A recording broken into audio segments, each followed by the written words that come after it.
What holiday spirit comes to warn you that the milk in your refrigerator is about to go bad?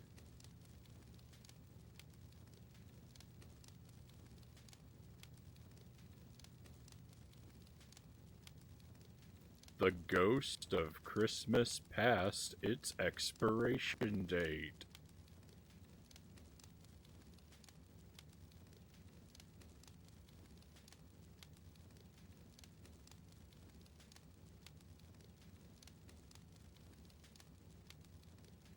Welcome to the stream.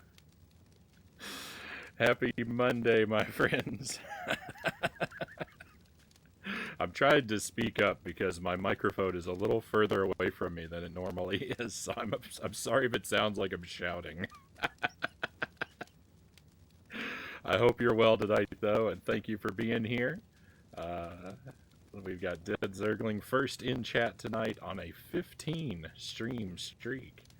15 in a row. You may be our most consistent visitor, Zergling. That is a high streak. Next, welcome in. Pleasure to have you here with us as well. Hope you're doing well. And Lucid Jelly, as always, glad to have you here. Thanks for the heads up. Yeah, I about the muted. I knew my mic wasn't live yet. I was trying to muster up the courage to tell that joke. There's usually a long awkward silence at the beginning of every stream.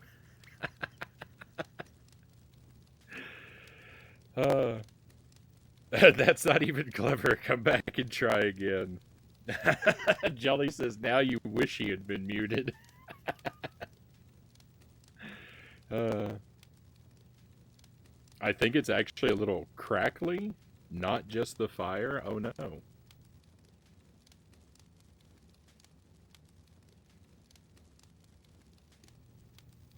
Let me know if it's better or worse. Or the same. I don't know if there's anything I can do to fix it. This is not a night. This is not a night to have crackly audio on. Better at the moment. All right, I might have just pulled the wire out a little bit. Okay, thank you. So, WiiWare tonight, my friends. We've got two WiiWare titles, Cozy Fire, and later on tonight, Fireplacing. Very exciting games.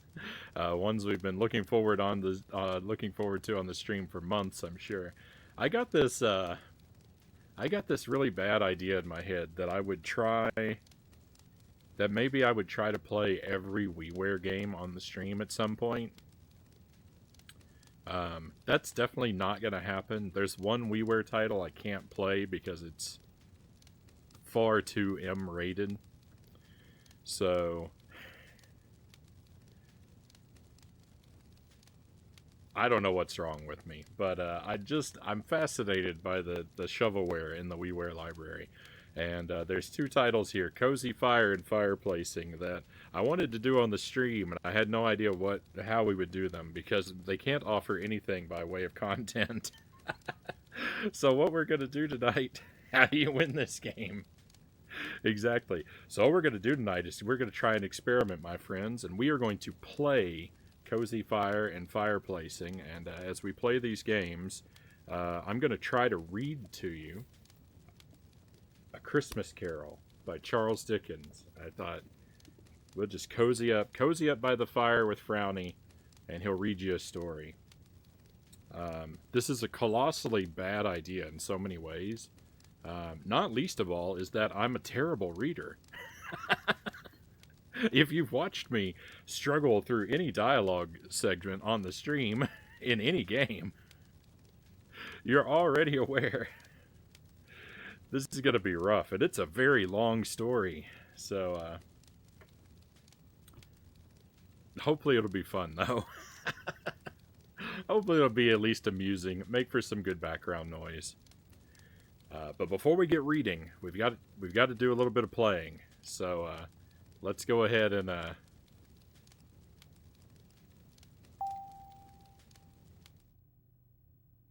get the game rolling. Luke Cage, welcome in. Happy Monday.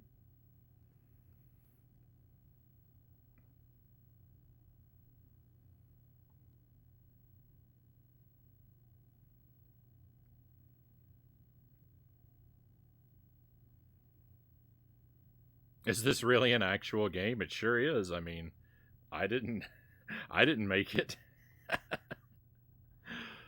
uh,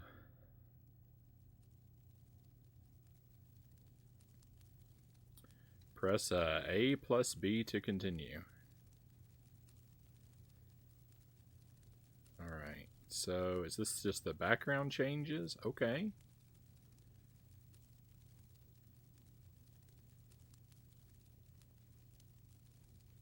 No background? Oh, outside.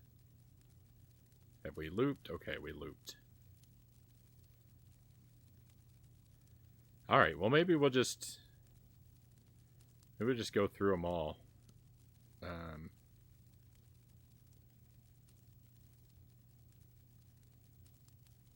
Oh, there's a lot. Oh, there's a... Hang on, what?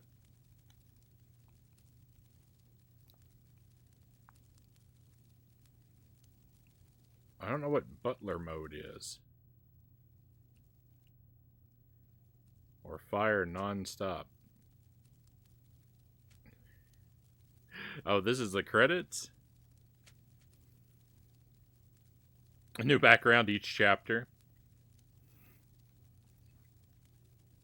I hope they didn't ask money for this. I don't know. I didn't look up. I don't know what it would have cost.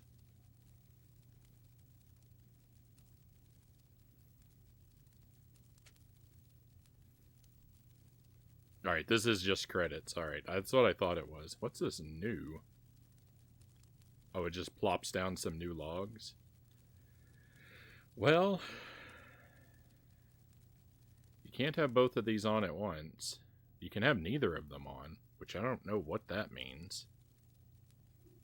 I assume butler mode is like you have to keep the fire, you have to like actively keep the fire going. I don't know that I am prepared for that challenge.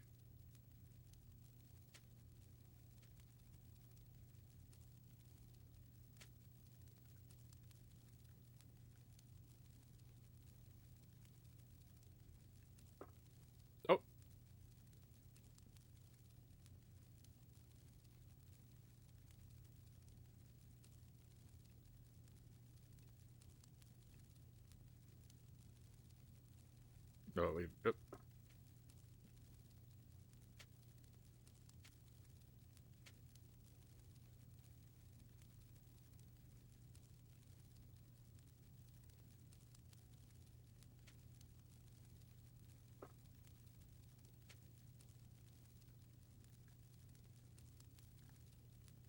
I feel like there are logs being dropped on that I'm not doing.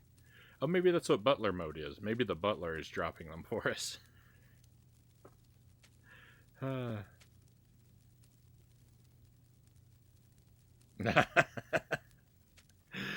just wonder if it was really interactive or just a screensaver. It's basically a glorified screensaver, Luke Cage. Alright, that's what butler mode means. The fire's going to take care of itself for us, apparently. Because I didn't drop... Because I'm not dropping these logs onto the fire.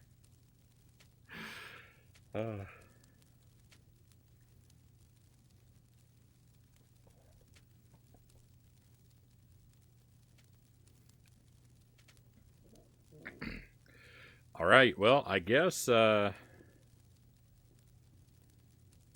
Isaac's helping me out. There we go.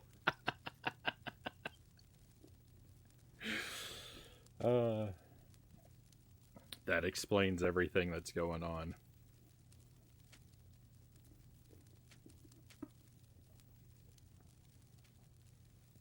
So what you're saying is the butler did it.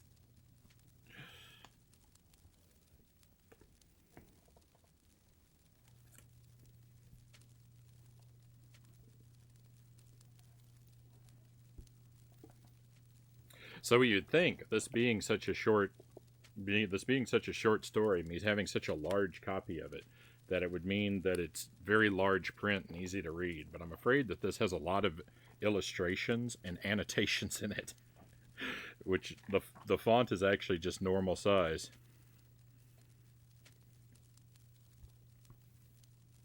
But we're gonna dive into our story now. We've got our fire. We've got our fire going, and that's what the stream is gonna be tonight. I'm gonna read you a book, my friends.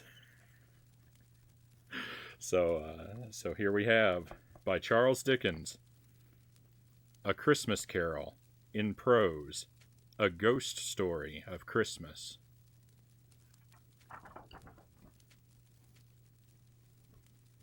Preface. I have endeavored in this ghostly little book to raise the ghost of an idea, which shall not put my readers out of humor with themselves, with each other, with the season, or with me. May it haunt their houses pleasantly, and no one wish it to lay. And no one wish to lay it. I'm already reading poorly. Their faithful friend and servant, C.D. December 1843. Stave 1. Marley's Ghost. Marley was dead, to begin with. There is no doubt whatever about that. The register of his burial was signed by the clergyman, the clerk, the undertaker, and the chief mourner. Scrooge signed it, and Scrooge's name was good upon change, for anything he chose to put his hand to. Old Marley was as dead as a doornail. Mind, I don't mean to say that I know of my own knowledge what there is particularly dead about a doornail. I might have been inclined myself to regard a coffin nail as the deadest piece of ironmongery in the trade. But the wisdom of our ancestors is in the simile, and my unhallowed hands shall not disturb it, or the country's done for. You will therefore permit me to repeat emphatically that Marley was as dead as a doornail. Scrooge knew he was dead? Of course he did. How could it be otherwise? Scrooge and he were partners for I don't know how many years. Scrooge was his sole executor, his sole administrator, his sole assign, his sole residuary legatee, his sole friend and sole mourner. And even Scrooge was not so dreadfully cut up by the sad event, but that he was an excellent man of business on the very day of the funeral, and solemnized it with an undoubted bargain. The mention of Marley's funeral brings me back to the point I started from. There is no doubt that Marley was dead. This must be distinctly understood, or nothing wonderful can come of the story I am going to relate.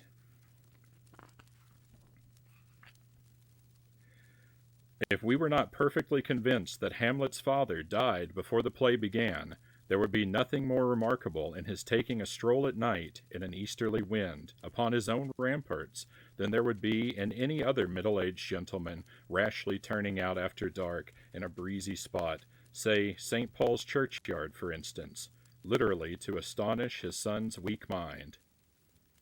Scrooge never painted out old Marley's name. There it stood, years afterward, above the warehouse door, Scrooge and Marley. The firm was known as Scrooge and Marley. Sometimes people new to the business called Scrooge, and sometimes Marley, but he answered to both names. It was all the same to him. Oh, but he was a tight-fisted hand at the grindstone, Scrooge, a squeezing, wrenching, grasping, scraping, clutching, covetous old sinner, hard and sharp as flint, from which no steel had ever struck out generous fire, secret and self-contained, and solitary as an oyster. The cold within him froze his old features, nipped his pointed nose, shriveled his cheek, stiffened his gait, made his eyes red, his thin lips blue, and spoke out shrewdly in his grating voice. A frosty rime was on his head, and on his eyebrows, and his wiry chin. He carried his own low temperature always about with him. He iced his office in the dog days, and didn't thaw it 1 degree at Christmas. Master Tuesday, welcome in. Happy Tuesday to you. You came in at an excellent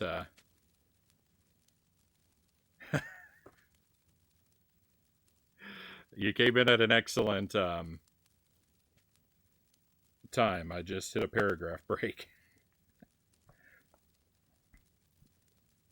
I hear the crackles too. Well, I think that we are just done for.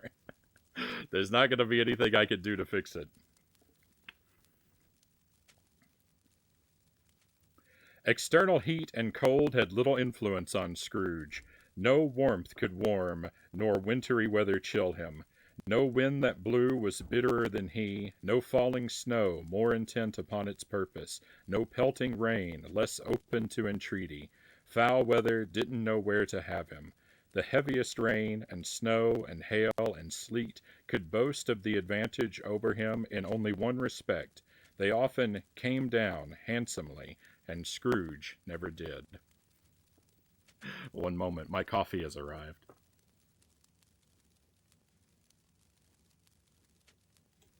Testing? Alright, it looks like it's working again. It might still be horribly crackly and awful. uh, yeah, I go away and then I come back and my mic doesn't even work. Thank you for the coffee, Jelly.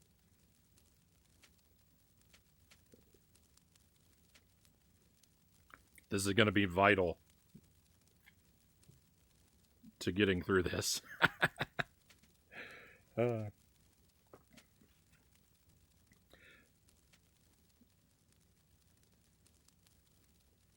Nobody ever stopped him in the street to say with gladsome looks, "My dear Scrooge, how are you?"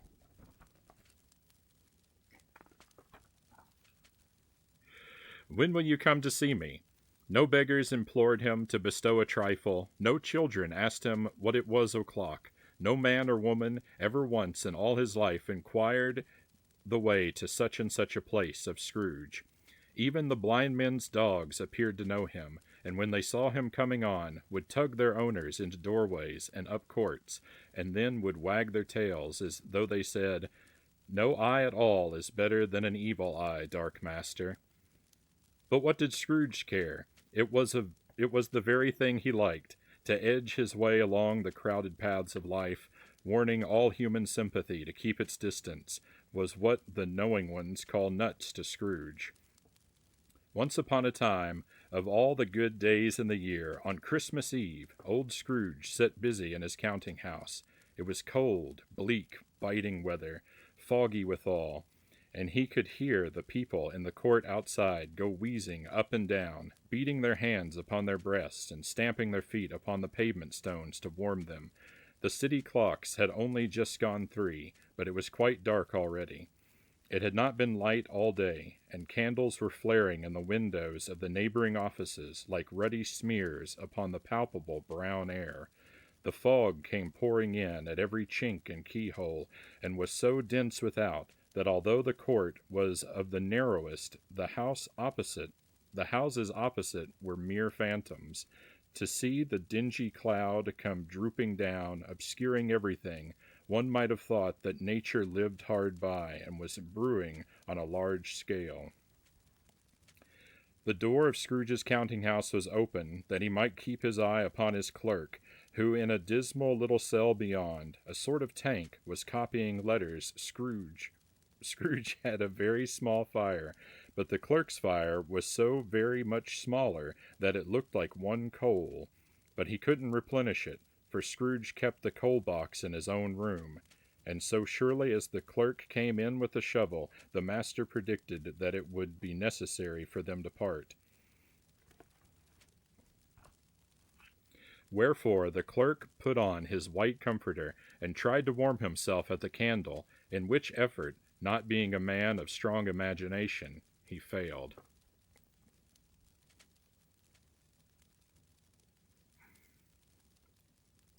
"A Merry Christmas, Uncle, God save you," cried a cheerful voice. It was the voice of Scrooge's nephew, who came upon him so quickly that this was the first intimation he had of his approach. "Bah," said Scrooge. "Humbug." He had so heated himself with rapid walking in the fog and frost, this nephew of Scrooge's, that he was all in a glow. His face was ruddy and handsome, his eyes sparkled, and his breath smoked again. "Christmas a humbug, Uncle," said Scrooge's nephew. "You don't mean that, I am sure."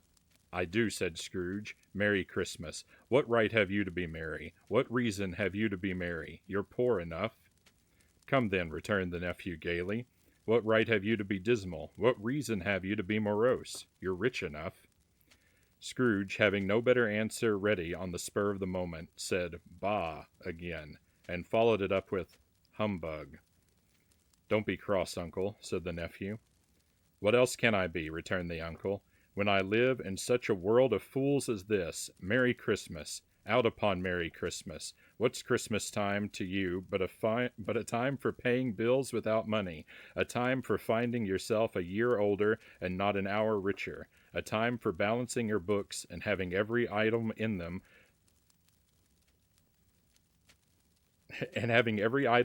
through a round dozen of months presented dead against you.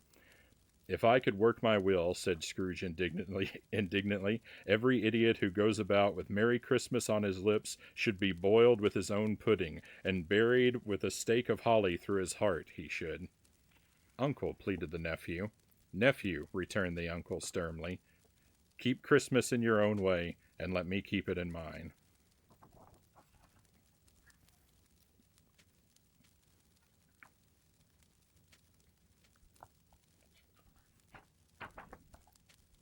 Is the fire supposed to make actually crackling fireplace noises? It does.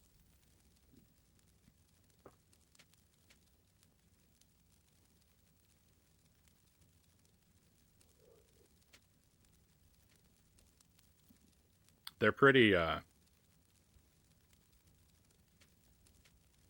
pretty quiet for the most part. Thank goodness for this butler mode. Keep it, repeated Scrooge's nephew, but you don't keep it. Let me leave it alone then, said Scrooge. Much good may it do you. Much good it has ever done you. There are many things from which I might have derived good, by which I have not profited, I dare say, returned the nephew, Christmas among the rest. But I am sure I have always thought of Christmas time, when it has come round, apart from the veneration due to its sacred name and origin, if anything belonging to it can be apart from that, as a good time, a kind, forgiving, charitable, pleasant time, the only time I know of, in the long calendar of the year, when men and women seem by one consent to open their shut-up hearts freely, and to think of people below them as if they really were fellow passengers to the grave, and not another race of creatures bound on other journeys. And therefore, uncle, though it has never put a scrap of gold or silver in my pocket, I believe that it has done me good, and it will do me good, and I say, God bless it. The clerk in the tank involuntarily applauded. Becoming immediately sensible of the impropriety, he poked the fire and extinguished the last frail spark forever. Let me hear another sound from you, said Scrooge, and you'll keep your Christmas by losing your situation. You're quite a powerful speaker, sir, he added, turning to his nephew. I wonder you don't go into Parliament. Don't be angry, uncle. Come, dine with us tomorrow. Scrooge said he would see him. Yes, indeed, he did. He went the whole length of the expression, and said that he would see him in that extremity first. But why? Cried Scrooge's nephew. Why? Why did you get married? Said Scrooge. Because I fell in love. Because you fell in love, growled Scrooge, as if...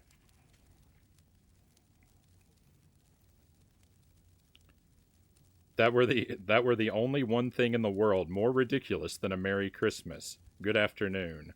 Nay, uncle, but you never came to see me before that happened. Why give it a reason for not coming now? Good afternoon, said Scrooge. I want nothing from you. I ask nothing from you. Why cannot we be friends? Good afternoon, said Scrooge. I am sorry with all my heart to find you so resolute. We have never had any quarrel to which I have been a party, but I have made the trial in homage to Christmas, and I'll keep my Christmas humor to the last. So a Merry Christmas, uncle. Good afternoon, said Scrooge, and a Happy New Year. Good afternoon, said Scrooge. His nephew left the room without an angry word, notwithstanding. He stopped at the outer door to bestow the greetings of the season on the clerk, who, cold as he was warmer than Scrooge, for he returned them cordially. There's another fellow, muttered Scrooge, who overheard him, my clerk, with 15 shillings a week and a wife and family, talking about a Merry Christmas. I'll retire to Bedlam. This lunatic, in letting Scrooge's nephew out, had let two other people in. They were portly gentlemen, pleasant to behold, and now stood with their hats off in Scrooge's office. They had books and papers in their hands, and bowed to him. Scrooge and Marley's, I believe, said one of the gentlemen, referring to his list. Have I the pleasure of addressing Mr. Scrooge or Mr. Marley?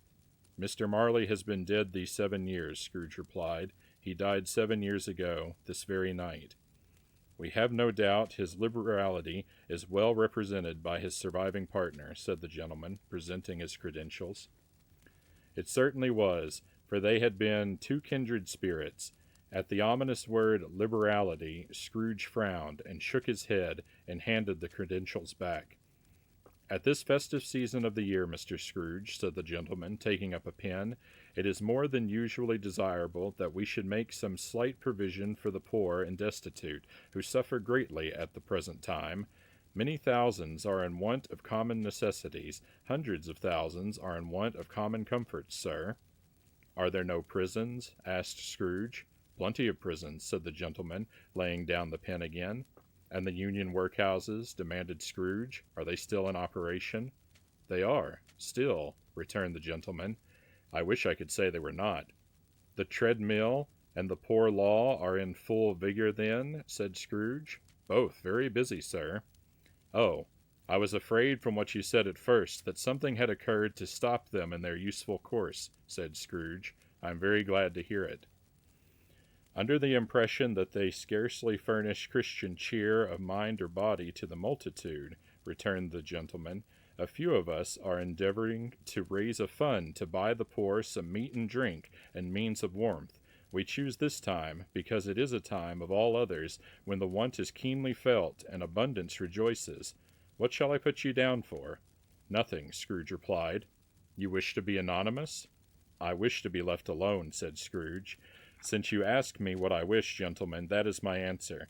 I don't make merry myself at Christmas, and I can't afford to make idle people merry. I help to support the establishments I have mentioned. They cost enough, and those who are badly off must go there. Many can't go there, and many would rather die.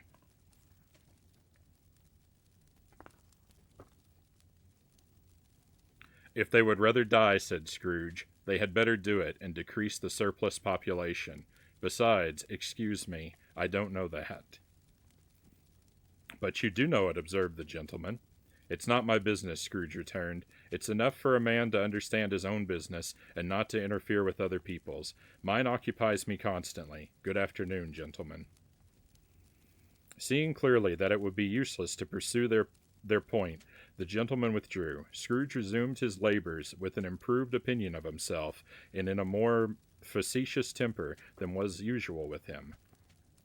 Meanwhile, the fog and darkness thickened so that people ran about with flaring links, proffering their services to go before horses and carriages and conduct themselves on their way.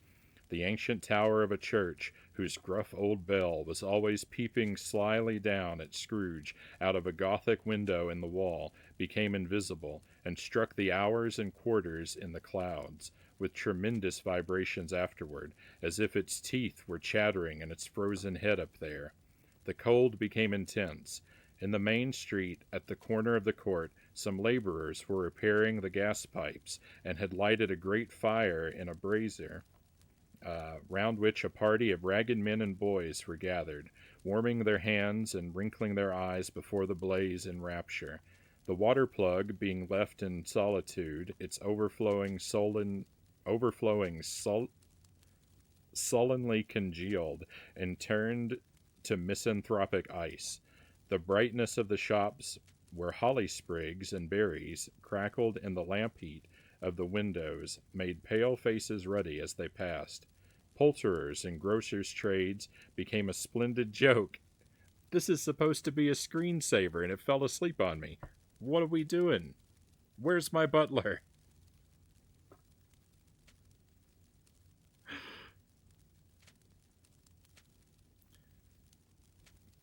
The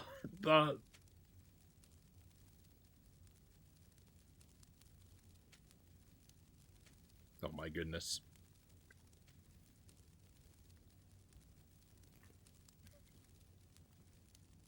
Bah!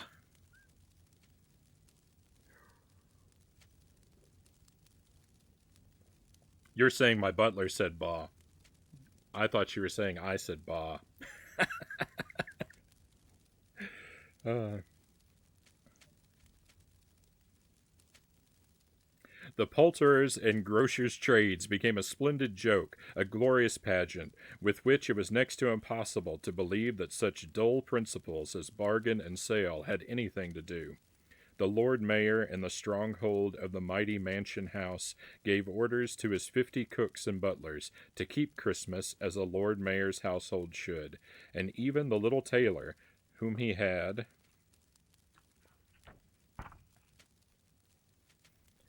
fined 5 shillings on the previous Monday for being drunk and bloodthirsty in the streets, stirred up tomorrow's pudding in his garret, with his lean wife and baby sallied out to buy the beef. While his lean wife and baby sallied out to buy the beef. Foggier yet and colder, piercing, searching, biting cold. If the good St. Dunstan had but nipped the evil spirit's nose with a touch of such weather as that, instead of using his familiar weapons, then indeed he would have roared to lusty purpose. The owner of one scant young nose gnawed and mumbled by the hungry cold as bones are gnawed by dogs, stooped down at Scrooge's keyhole to regale him with a Christmas carol. But at the first sound of God bless ye, merry gentlemen, may nothing you dismay, Scrooge seized the ruler with such energy of action that the singer fled in terror, leaving the keyhole to the fog and even more congenial frost. At length the hour of shutting up the counting-house arrived. With an ill will, Scrooge dismounted from his stool and tacitly admitted the fact to the expectant clerk in the tank, who instantly snuffed his candle out and put on his hat. "You'll want all day tomorrow, I suppose," said Scrooge. If quite convenient, sir." "It's not convenient," said Scrooge, "and it's not fair. If I was to stop 1/2 crown for it, you'd think yourself ill-used, I'll be bound." The clerk smiled faintly. "And yet," said Scrooge, "you don't think me ill-used when I pay a day's wages for no work." The clerk observed that it was only once a year. "A poor excuse for picking a man's pocket every 25th of December," said Scrooge, buttoning his greatcoat to the chin. "But I suppose you must have the whole day. Be here all the earlier next morning."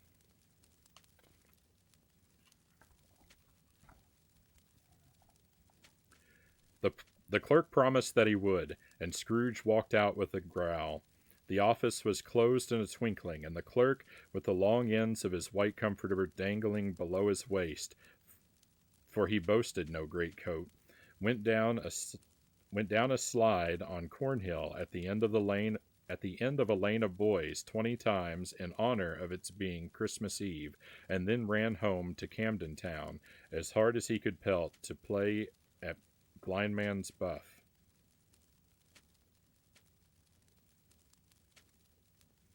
Scrooge took his melancholy dinner in his usual melancholy tavern, and having read all the newspapers, and beguiled the rest of the evening with his banker's book, went home to bed. He lived in chambers which had once belonged to his deceased partner. They were a gloomy suite of rooms in a lowering pile of building up a yard, where it had so little business to be that one could scarcely help fancying that it must have run there when it was a young house playing at hide-and-seek with the other houses, and have forgotten its way out again. It was old enough now, and dreary enough, for nobody lived in it but Scrooge, the other rooms being all let out as offices. The yard was so dark that even Scrooge, who knew its every stone, was fain to grope with his hands. The fog and frost so hung about the black old gateway of the house that it seemed as if the genius of the weather sat in mournful meditation on the threshold. Now it is a fact that there was nothing at all particular about the knocker on the door, except that it was very large. It is also a fact that Scrooge had seen it night and morning during his whole residence in that place. Also, that Scrooge had as little of what is called fancy about him as any man in the city of London, even including, which is a bold word, the corporation, alderman, and livery. Let it also be borne in mind that Scrooge had not bestowed one thought on Marley since his last mention of his 7 years dead partner that afternoon.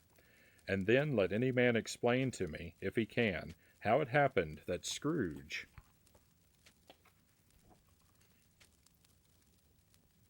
having his key in the lock of the door, saw in the knocker, without its undergoing any intermediate process of change, not a knocker, but Marley's face. Marley's face. It was not an impenetrable shadow, as the other objects in the yard were, but but had a dismal light about it, like a bad lobster in a dark cellar. It was not angry or ferocious, but looked at Scrooge as Marley used to look, with ghostly spectacles turned up upon its ghostly forehead. The hair was curiously stirred, as if by breath or hot air, and though the eyes were wide open, they were perfectly motionless.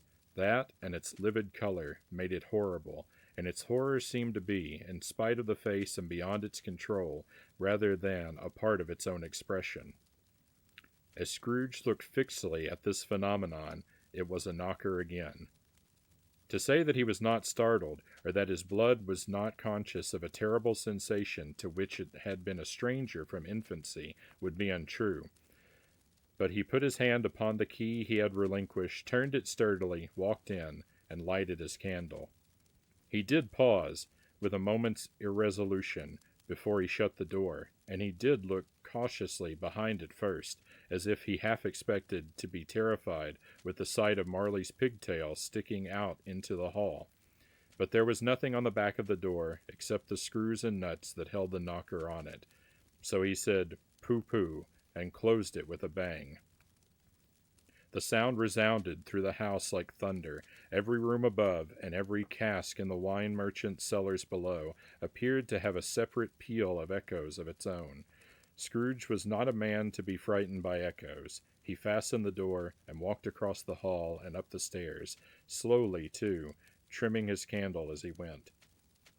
You may talk vaguely about driving a coach and six up a good old flight of stairs and through a bad young Act of Parliament, but I mean to say you might have got a hearse up that staircase and taken it broadwise, with the splinter bar toward the wall and the door toward the balustrades, and done it easy. There was plenty of width for that, and room to spare, which is perhaps the reason why Scrooge thought he saw a locomotive hearse going on before him in the gloom. Half a dozen gas lamps out of the street wouldn't have lighted the entry too well, so you may suppose that it was pretty dark with Scrooge's dip. Up Scrooge went, not caring a bottom for that. Darkness is cheap, and Scrooge liked it. But before he shut his heavy door, he walked through his rooms to see that all was right. He had just enough recollection of the face to desire to do that.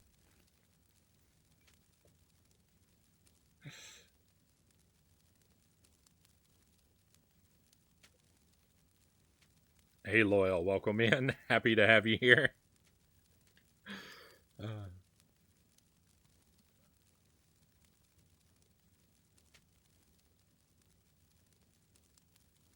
I can't add any more firewood to my fire.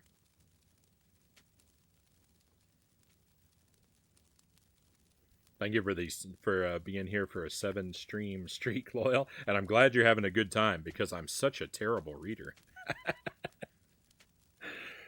uh, Sitting room, bedroom, lumber room, all as they should be. Nobody under the table, nobody under the sofa. A small fire in the grate, spoon and basin ready, and a little saucepan of gruel. Scrooge had a cold in his head, upon the hob. Nobody under the bed, nobody in the closet, nobody in his dressing gown, which was hanging up in a suspicious attitude against the wall. Lumber room as usual, old fire guard, old shoes, 2 fish baskets, washing stand on 3 legs, and a poker. Quite satisfied, he closed his door and locked himself in, double locked himself in, which was not his custom. Thus secured against surprise, he took off his cravat, put on his dressing gown and slippers, and his nightcap, and sat down before the fire to take his gruel. It was a very low fire indeed, nothing on such a bitter night. He was it was it was a very low fire indeed, nothing on such a bitter night. He was obliged to sit close to it and brood over it before he could extract the least sensation of warmth from such a handful of fuel. The fireplace was an old one, built by some Dutch merchant long ago, and paved all round with quaint Dutch tiles, designed to illustrate the Scriptures. There were Cains and Abels, Pharaoh's daughters, queens of Sheba, angelic messengers descending through the air on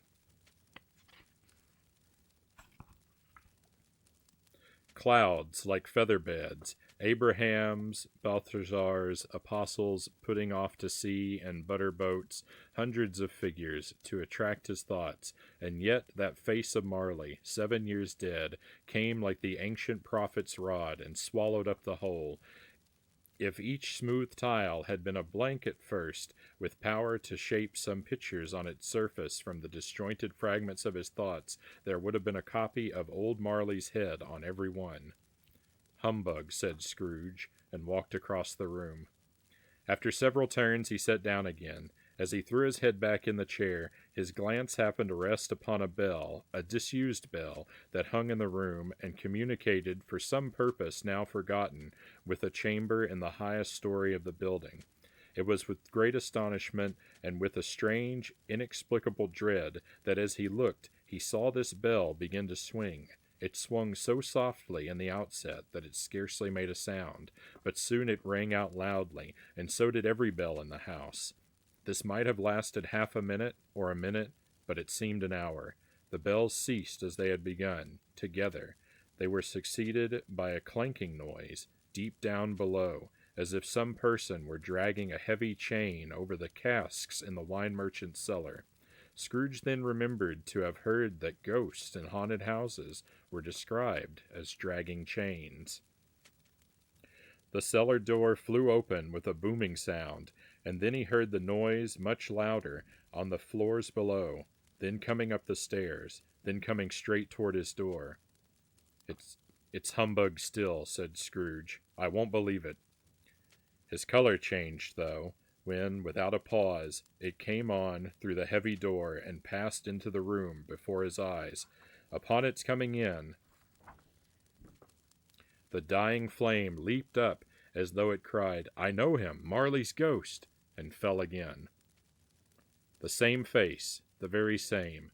Marley in his pigtail, usual waistcoat, tights and boots, the tassels on the latter bristling like his pigtail, and the coat skirts and the hair upon his head. The chain he drew was clasped about his middle. It was long and wound about him like a tail, and it was made, for Scrooge observed it closely, of cash boxes, keys, padlocks, ledgers, deeds, and heavy purses wrought in steel. His body was transparent, so that Scrooge, observing him and looking through his waistcoat, could see the 2 buttons on his coat behind.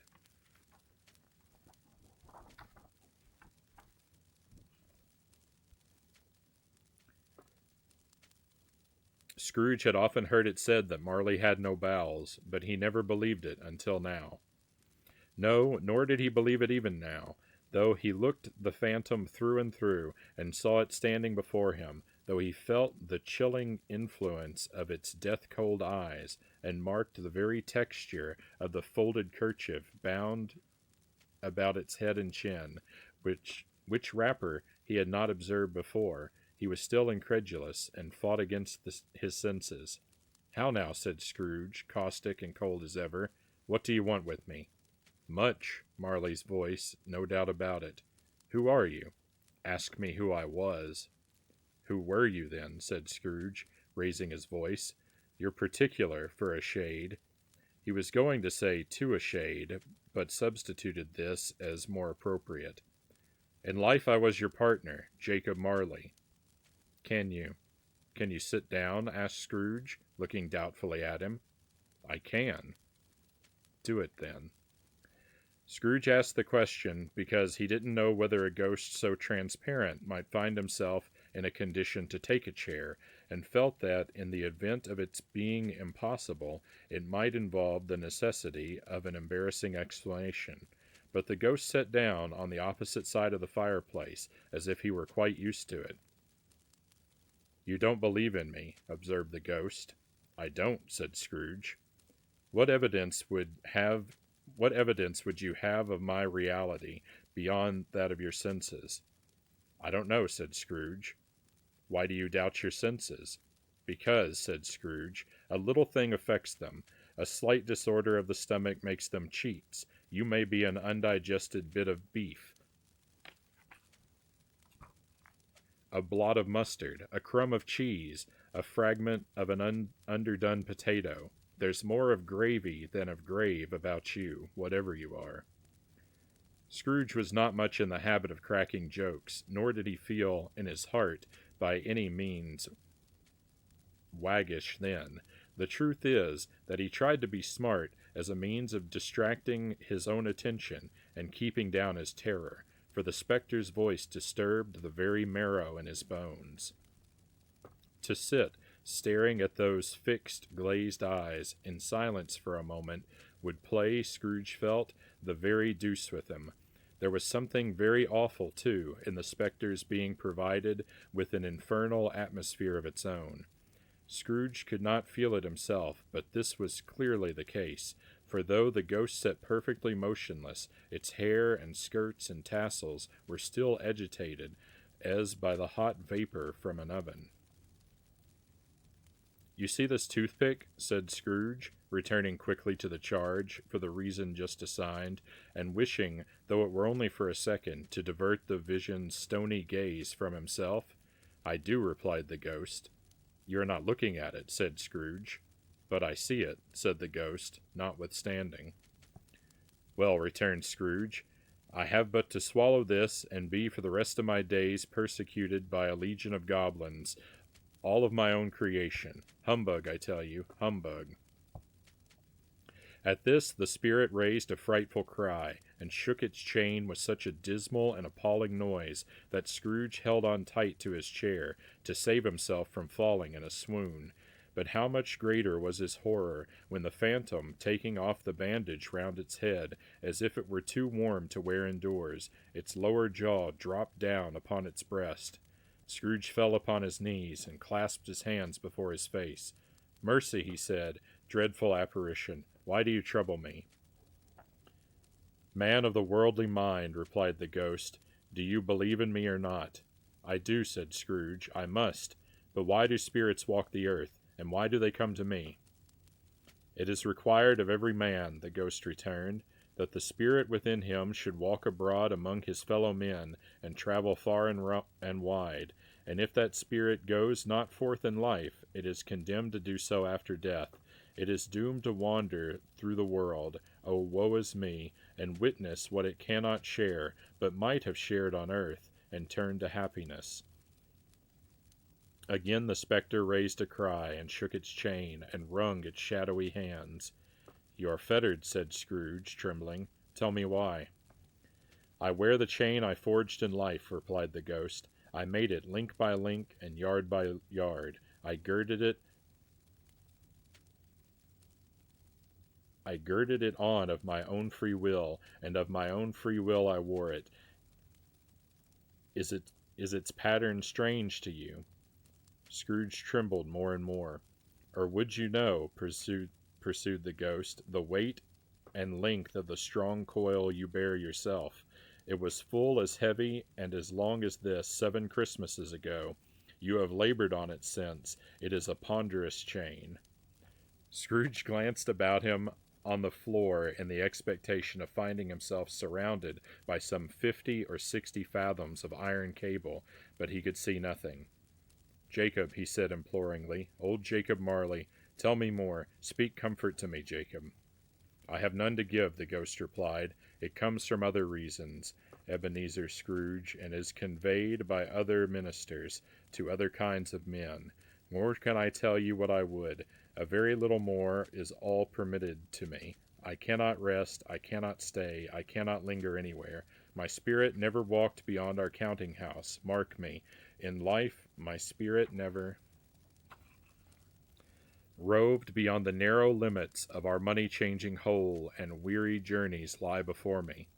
It was a habit with Scrooge, whenever he became thoughtful, to put his hands in his breeches pockets, pondering on what the ghost had said. He did so now, but without lifting up his eyes or getting off his knees. You must have been very slow about it, Jacob, Scrooge observed, in a businesslike manner, though with humility and deference. Slow, the ghost repeated. 7 years dead, mused Scrooge, and traveling all this time? The whole time, said the ghost. No rest, no peace, incessant torture of remorse. You travel fast, said Scrooge. On the wings of the wind, replied the ghost. You might have got over a great quantity of ground in 7 years, said Scrooge. The ghost, on hearing this, set up another cry, and clanked its chain so hideously in the dead silence of the night that the ward should have been justified in indicting it for a nuisance. "Oh, captive, bound, and double-ironed," cried the phantom, "not to know that ages of incessant labor by immortal creatures, for this earth must pass into eternity before the good of which it is susceptible is all developed. Not to know that any Christian spirit working kindly in its little sphere, whatever it may be, will find its mortal life too short for its vast means of usefulness. Not to know that no space of regret can make amends for one life's opportunities misused. Yet such was I, oh, such was I." "But you were always a good man of business, Jacob," faltered Scrooge, who now began to apply this to himself. "Business," cried the ghost, wringing its hands again. "Mankind was my business. The common welfare was my business. Charity, mercy, forbearance, and benevolence were all my business. The dealings of my trade were but a drop of water in the comprehensive ocean of my business." It held up its chain at arm's length, as if that were the cause of all its unavailing grief, and flung it heavily upon the ground again. "At this time of the rolling year," the spectre said, "I suffer most. Why did I walk through crowds of fellow beings with my eyes turned down, and never raised them to that blessed star which led the wise men to a poor abode? Were there no poor homes to which its light would have conducted me?" Scrooge was very much dismayed to hear the spectre going on at this rate, and began to quake exceedingly. "Hear me," cried the ghost. "My time is nearly gone." "I will," said Scrooge, "but don't be hard upon me. Don't be flowery, Jacob, pray. How it is that I appear before you in a shape that you can see, I may not tell. I have sat invisible beside you many and many a day. It was not an agreeable idea." Scrooge shivered, and wiped the perspiration from his brow. "That is no light part of my penance," pursued the ghost. "I am here tonight to warn you that you have yet a chance and hope of escaping my fate, a chance and hope of procuring Ebenezer. A chance and hope of my procuring Ebenezer." "You are always a good friend to me," said Scrooge. "Thank you." "You will be haunted," resumed the ghost, "by 3 spirits." Scrooge's countenance fell almost as low as the ghost's had done. "Is that the chance and hope you mentioned, Jacob?" he demanded in a faltering voice. "It is." I think I'd rather not," said Scrooge.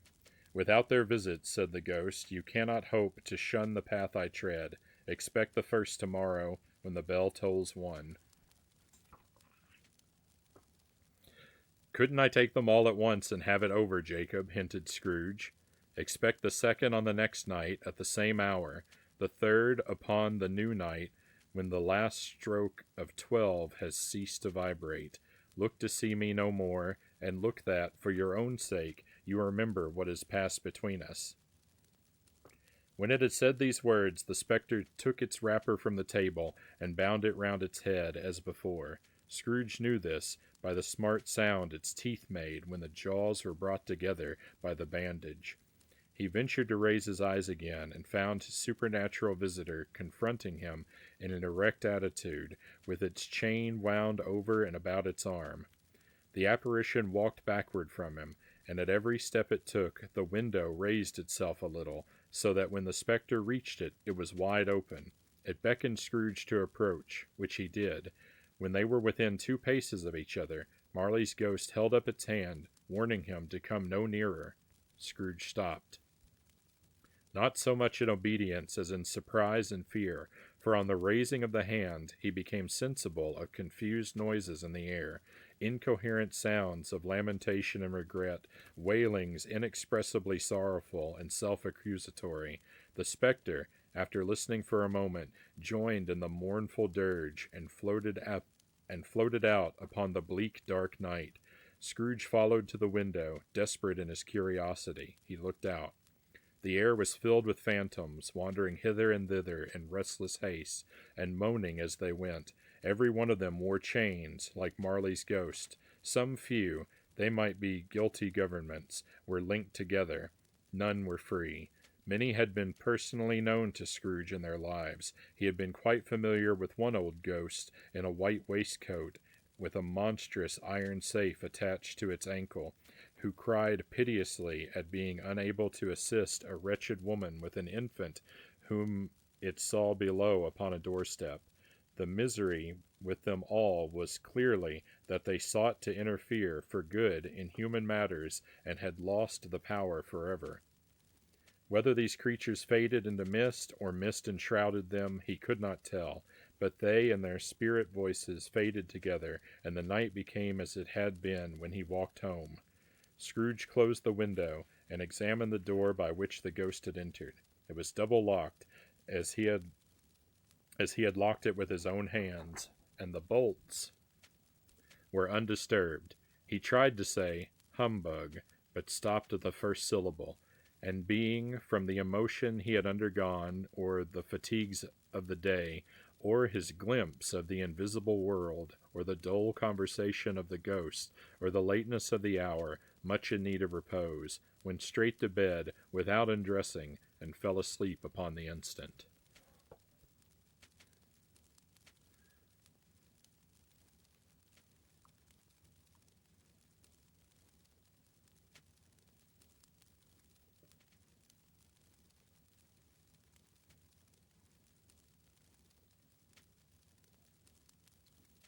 This is a good opportunity.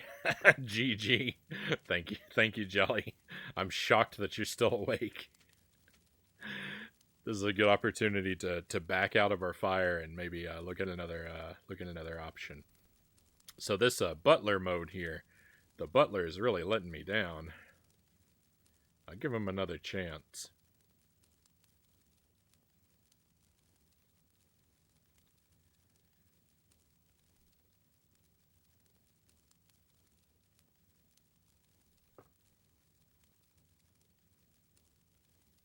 There we go. We're going to work together. We'll change our setting a little bit.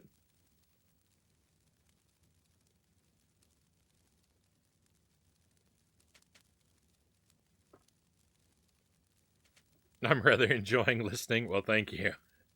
I wish that some of the lines are so dreadfully difficult to read.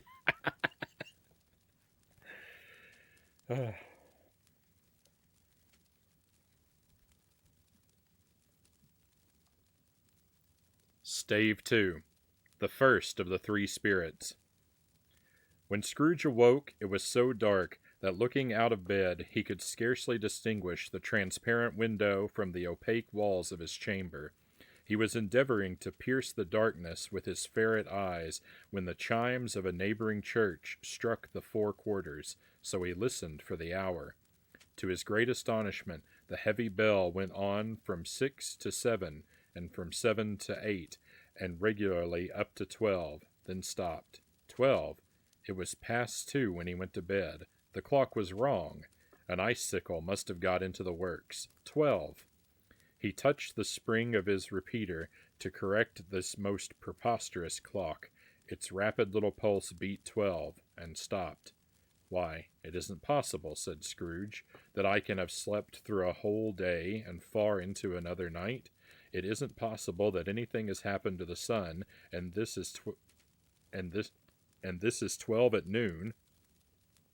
The idea being an alarming one, he scrambled out of bed and groped his way to the window. He was obliged to rub the frost off with the sleeve of his dressing gown before he could see anything, and could see very little then. All he could make out was that it was still very foggy and extremely cold, and that there was no noise of people running to and fro and making a great stir, as there unquestionably would have been if night had beaten off bright day and taken possession of the world. This was a great relief, because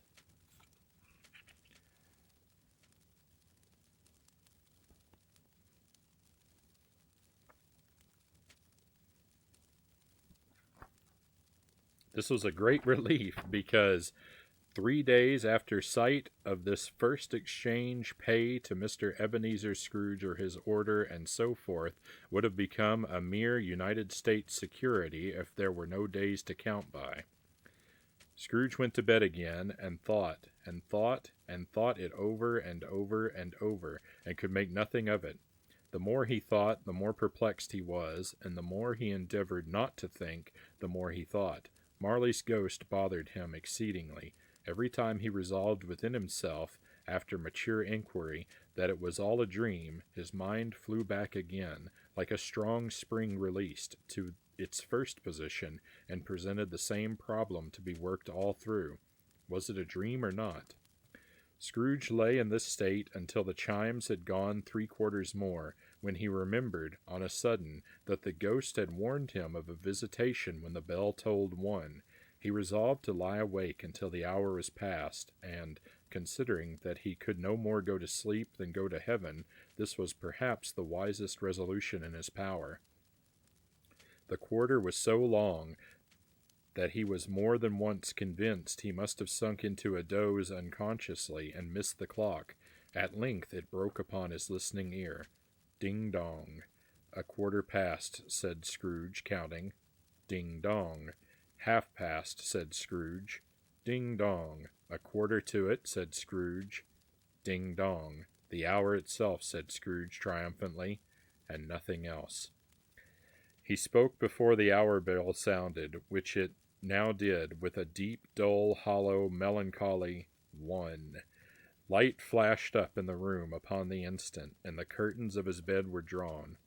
The curtains of his bed were drawn aside, I tell you, by a hand, not the curtains at his feet, nor the curtains at his back, but those to which his face was addressed. The curtains of his bed were drawn aside, and Scrooge, starting up into a half-recumbent attitude, found himself face to face with the unearthly visitor who drew them, as close to it as I am to you. As close to it as I am now to you, and I am standing in the spirit at your elbow.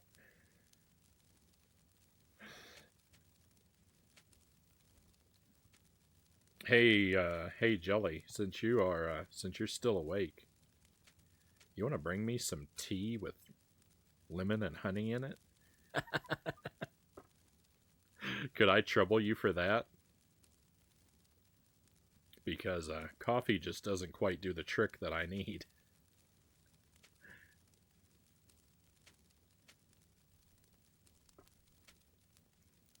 Thank you, Jelly. Uh, It was a strange figure, like a child, yet not so like a child as like an old man, viewed through some supernatural medium, which gave him the appearance of having receded from the view, and being diminished to a child's proportions. Its hair, which hung about its neck and down its back, was white as if with age, and yet the face had not a wrinkle in it, and the tenderest bloom was on the skin. The arms were very long and muscular, the hands the same, as if its hold were of uncommon strength. Its legs and feet, most delicately formed, were, like those upper members, bare.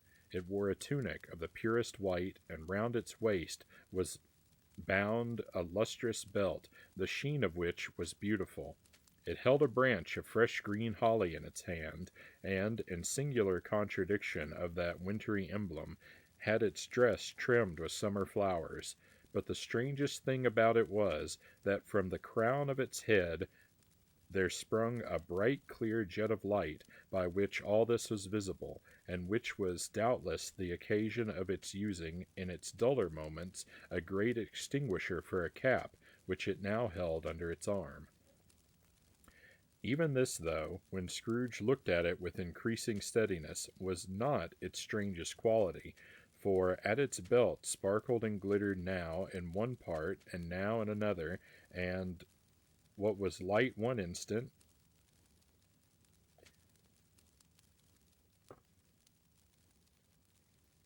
for as its belt sparkled and glittered now in one part and now in another, and what was light one instant at another time was dark, so the figure itself fluctuated in its distinctness, being now a thing with one arm, now with one leg, now with 20 legs, now a pair of legs without a head, now a head without a body, of which dissolving parts no outline would be visible in the dense gloom wherein they melted away, and in the very wonder of this, it would be itself again, distinct and clear as ever. "Are you the spirit, sir, whose coming was foretold to me?" Scrooge asked. "I am." The voice was soft and gentle, singularly low, as if instead of being so close beside him, it were at a distance. "Who and what are you?" Scrooge demanded. "I am the ghost of Christmas past." "Long past?" inquired Scrooge, observant of its dwarfish stature. "No, your past." Perhaps Scrooge could not have told anybody why, if anybody could have asked him, but he had a special desire to see the spirit in its cap, and begged him to be covered. "What!" exclaimed the ghost, "would you so soon put out, with worldly hands, the light I give? Is it not enough that you are one of those whose passions made this cap, and force me through the whole trains of years to wear it low upon my brow?" Scrooge reverently disclaimed all intention to offend, or any knowledge of having wilfully bonneted the spirit at any period of his life.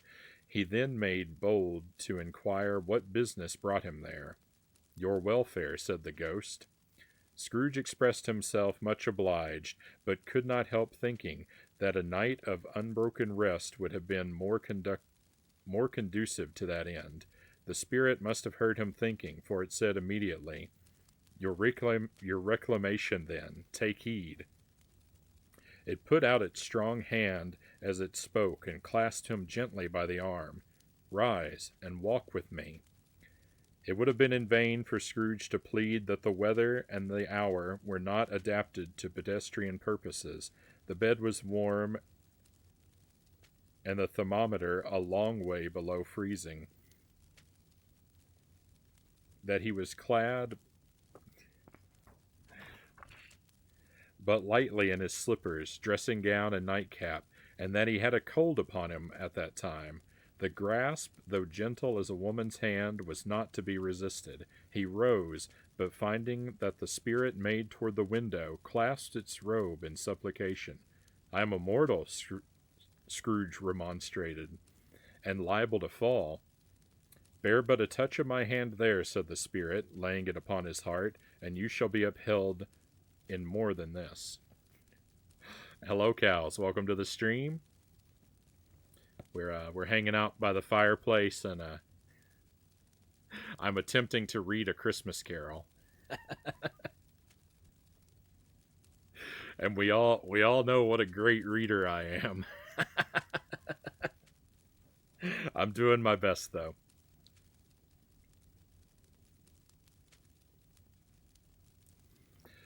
As the words are spoken, they passed through the wall and stood upon an open country road, with fields on either hand. The city had entirely vanished. Not a vestige of it was to be seen. The darkness and the mist had vanished with it, for it was a clear, cold winter day, with snow upon the ground. "Good heaven," said Scrooge, clasping his hands together as he looked about him. "I was bred in this place. I was a boy here." The spirit gazed upon him mildly. Its gentle touch, though it had been light and instantaneous, appeared still present to the old man's sense of feeling. He was conscious of 1,000 odors floating in the air, each one connected with 1,000 thoughts and hopes and joys and cares long, long forgotten. "Your lip is trembling," said the ghost. "And what is that upon your cheek?" Scrooge muttered, with an unusual catching in his voice, that it was a pimple, and begged the ghost to lead him where he would. "You recollect the way?" inquired the spirit. "Remember it," cried Scrooge with fervor. "I could walk it blindfold." "Strange to have forgotten it for so many years," observed the ghost. "Let us go on." They walked along the road, Scrooge recognizing every gate and post and tree, until a little market town appeared in the distance, with its bridge, its church, and winding river. Some shaggy ponies now were seen trotting toward them, with boys upon their backs, who called to other boys in country gigs and carts, driven by farmers. All these boys were in great spirits, and shouted to each other until the broad fields were so full of merry music that the crisp air laughed to hear it. "These are but shadows of the things that have been," said the ghost. "They have no consciousness of us." The jocund travelers came on, and as they came, Scrooge knew and named them every one. Why was he rejoiced beyond all bounds to see them? Why did his cold eye glisten and his heart leap up as they went past? Why was he filled with gladness when he heard them give each other Merry Christmas as they parted at crossroads and byways for their several homes? What was Merry Christmas to Scrooge? Out upon Merry Christmas! What good it had ever done him? "The school is not quite deserted," said the ghost. "A solitary child, neglected by his friends, is left there still." Scrooge said he knew it, and he sobbed. They left the high road by a well-remembered lane, and soon approached a mansion of dull red brick, with a little weathercock-surmounted cupola on the roof, and a bell hanging in it. I how how how fitting that I changed to the red brick fireplace right before we enter upon a red brick building in the story. It was a large house, but one of broken fortunes, for the spacious offices were little used. Their walls were damp and mossy, their windows broken, and their gates decayed. Fowls clucked and strutted in the stables, and the coach houses and sheds were overrun with grass. Nor was it more retentive of its ancient state within, for entering the dreary hall and glancing through the open doors of many rooms, they found them poorly furnished, cold, and vast. There was an earthy savor in the air, a chilly bareness in the place, which associated itself somehow with too much getting up by candlelight, and not too much to eat. They went, the ghost and Scrooge, across the hall to a door at the back of the house. It opened before them and disclosed a long, bare, melancholy room, made barer still by lines of plain deal forms and desks, and at one of these a lonely boy was reading near a feeble fire, and Scrooge sat down upon a form and wept to see his poor forgotten self as he had used to be. Not a latent echo in the house, not a squeak and scuffle from the mice behind the paneling, not a drip from the half-thawed water-spout in the dull yard behind, not a sigh among the leafless boughs of one despondent poplar, not at the idle swinging of an empty storehouse door. No, not a clicking in the fire, but fell upon the heart of Scrooge with softening influence, and gave a freer passage to his tears. The spirit touched him on the arm, and pointed to his younger self, intent upon his reading. Suddenly a man, in foreign garments, wonderfully real and distinct to look at, stood outside the window, with an axe stuck in his belt, and leading an ass laden with wood by the bridle. "Why, it's Ali Baba!" Scrooge exclaimed in ecstasy. It's dear old honest Ali Baba. Yes, yes, I know. One Christmas time, when yonder solitary child was left here all alone, he did come, for the first time, just like that. Poor boy. And Valentine, said Scrooge, and his wild brother Orson. There they go. And what's his name? Who was put down in his drawers asleep at the gate of Damascus. Don't you see him? And the Sultan's groom, turned upside down by the genie. There he is, upon his head. Serve him right. I'm glad of it. What business had he to be married to the princess? To hear Scrooge expending all this earnestness of his nature on such subjects in a most extraordinary voice between laughing and crying, to see his heightened and excited face, would have been a surprise to his business friends in the city indeed. There's the parrot, cried Scrooge, green body and yellow tail, with a thing like a lettuce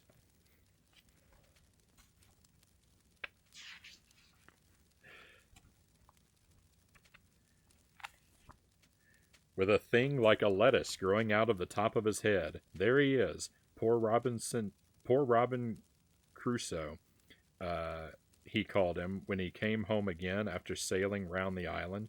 Poor Robin Crusoe, where have you been, Robin Crusoe?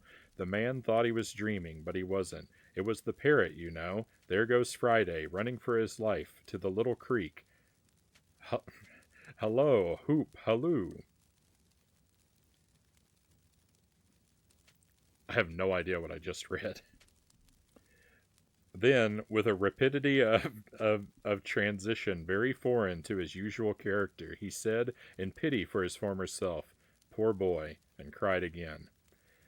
I wish, Scrooge muttered, putting his hand in his pocket and looking about him after drying his eyes with his cuff, but it's too late now. What's the matter? Asked the spirit. Nothing, said Scrooge, nothing. There was a boy singing a Christmas carol at my door last night. I should like to have given him something, that's all. The ghost smiled thoughtfully and waved its hand, saying as it did so, Let us see another Christmas. Scrooge's former self grew larger at the words, and the room became a little darker and more dirty. The panels shrunk, the windows cracked, fragments of plaster fell out of the ceiling, and the naked laths were shown instead. But how all this was brought about, Scrooge knew no more than you do. He only knew that it was quite correct, that everything had happened so, that there he was, alone again, when all the other boys had gone home for the jolly holidays. He was not reading now, but walking up and down despairingly. Scrooge looked at the ghost, and with a mournful shaking of his head, glanced anxiously toward the door. It opened, and a little girl, much younger than the boy, came darting in, and putting her arms about his neck, and often kissing him, addressing him as her dear, dear brother. I have come to bring you home, dear brother, said the child, clapping her tiny hands and bending down to laugh, to bring you home, home, home. Home, little fan, returned the boy. Yes, said the child, brimful of glee. Home for good and all, home for ever and ever. Father is so much kinder than he used to be. That home's like heaven. He spoke so gently to me one dear night when I was going to bed that I was not afraid to ask him once more if you might come home, and he said yes, you should, and sent me in a coach to bring you. And you're to be a man, said the child, opening her eyes, and you are never to come back here. But first, we're to be together all the Christmas long and have the merriest time in all the world. You are quite a woman, little Fan, exclaimed the boy.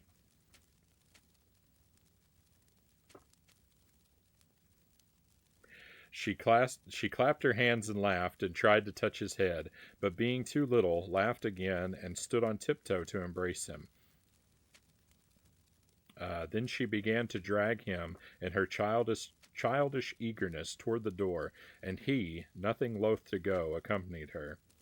A terrible voice in the hall cried, Bring down, master, Scrooge's box, there, and in the hall appeared the schoolmaster himself, who glared on Master Scrooge with a ferocious condescension, and threw him into a dreadful state of mind by shaking hands with him.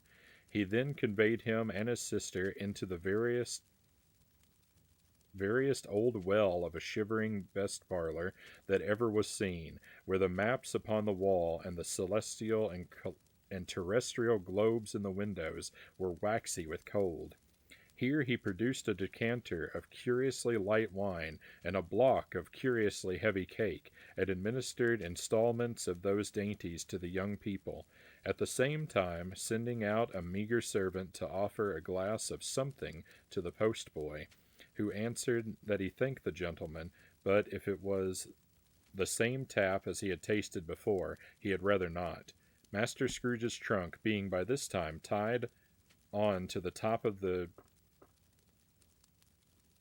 chassis, the children bade the schoolmaster goodbye right willingly, and getting into it, drove gaily down the garden sweep, with quick wheels dashing the hoarfrost and snow from off the dark leaves of the evergreens like spray.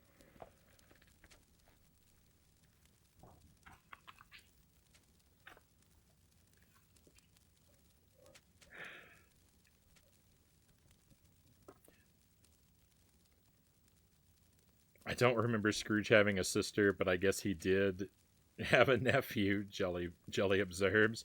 I remember him being a duck and having three nephews, so I'm not sure my recollection is worth much, Cal says. Jelly is approaching with some tea, I think. Oh, and it's in my giant glass. Excuse me another moment, my friends.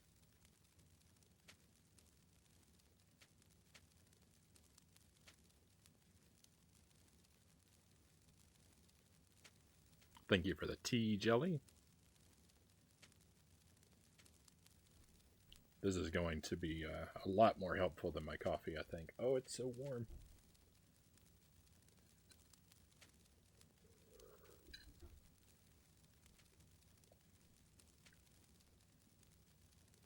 As I read this, my go-to, all the visuals in my head, everything that I see as I read this, is straight out of a Muppet Christmas Carol.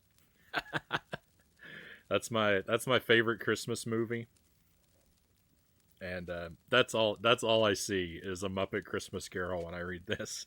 All these characters are Muppets,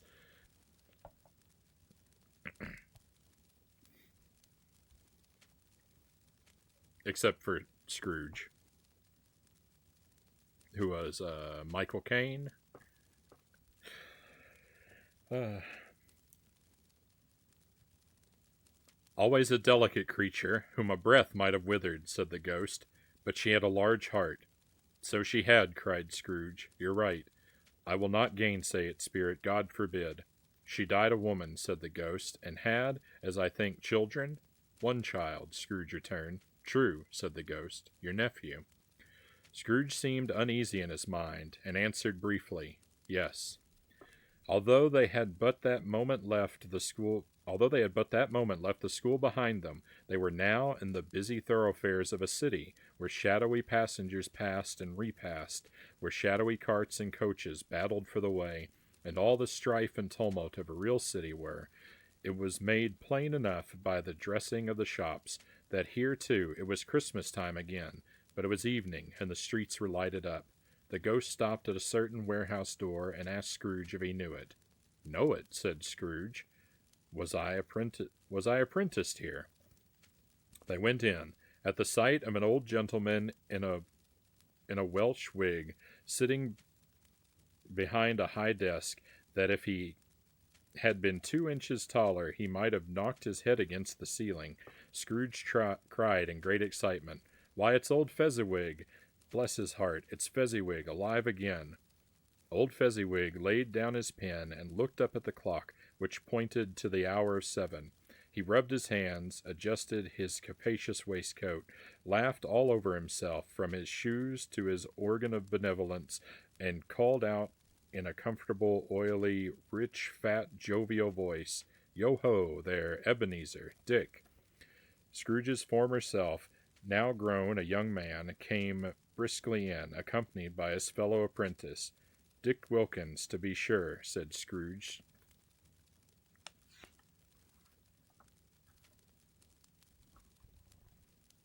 To the ghost. Bless me, yes, there he is. He was very much attached to me, was Dick. Poor Dick, dear, dear. Yo-ho, my boys, said Fezziwig. No more work tonight. Christmas Eve, Dick. Christmas, Ebenezer. Let's have the shutters up, cried old Fezziwig, with a sharp clap of his hands, before a man can say Jack Robinson. You wouldn't believe how those two fellows went at it. They charged into the street with the shutters. 1, 2, 3, had 'em up in their paces. 4, 5, 6, barred 'em and pinned 'em. 7, 8, 9, and came back before you could have got to 12, panting like racehorses. Hilly-ho, cried old Fezziwig, skipping down from the high desk with wonderful agility. Clear away, my lads, and let's have lots of room here. Hilly-ho, Dick, cheer up, Ebenezer. Clear away. There was nothing they wouldn't have cleared away, or couldn't have cleared away, with old Fezziwig looking on. It was done in a minute. Every movable was packed off, as if it were dismissed from public life for evermore. The floor was swept and watered, the lamps were trimmed, fuel was heaped upon the fire, and the warehouse was as snug and warm and dry and bright a ballroom as you would desire to see upon a winter's night. In came a fiddler with a music book and went up to the lofty desk and made an orchestra of it and tuned like 50 stomach aches. In came Mrs. Fezziwig, one vast, substantial smile. In came the 3 Miss Fezziwigs, beaming and lovable. In came the 6 young followers whose hearts they broke. In came all the young men and women employed in the business. In came the housemaid with her cousin, the baker. In came the cook with her brother's particular friend, the milkman. In came the boy from over the way, who was suspected of not having board enough from his master, trying to hide himself behind the girl from next door, but one who was proved to have had her ears pulled by her mistress. In they all came, one after another, some shyly, some boldly, some gracefully, some awkwardly, some pushing, some pulling. In they all came, anyhow and everyhow. Away they all went, 20 couple at once, hands half round and back again the other way, down the middle and up again, round and round in various stages of affectionate grouping. Old top couple always turning up in the wrong place, new top couple starting off again as soon as they got there, all top couples at last, and not a bottom one to help them. When this result was brought about, old Fezziwig, clapping his hands to stop the dance, cried out, "Well done!" and the fiddler plunged his hot face into a pot of porter, especially provided for that purpose. But scorning rest upon his reappearance, he instantly began again, though there were no dancers yet, as if the other fiddler had been carried home, exhausted, on a shutter, and he were a brand new man, resolved to beat him out of sight or perish. There were more dances, and there were forfeits, and more dances, and there was cake, and there was negus, and there was a great piece of cold roast, and there was a great piece of cold boiled, and there were mince pies, and plenty of beer. But the great effect of the evening came after the roast and boiled, when the fiddler, an artful dog, mind, the sort of man who knew his business better than you or I could have told him, struck up Sir Roger de Coverley. Then old Fezziwig stood out to dance with Mrs. Fezziwig, top couple too, with a good stiff piece of work cut out for them, 3 or 4 and 20 pair of partners, people who were not to be trifled with, people who would dance and had no notion of walking. But if they had been twice as many, 4 times, old Fezziwig would have been a match for them, and so would Mrs. Fezziwig. As to her, she was worthy to be his partner in every sense of the term. If that's not high praise, tell me higher, and I'll use it. A positive light appeared to issue from Fezziwig's calves. They shone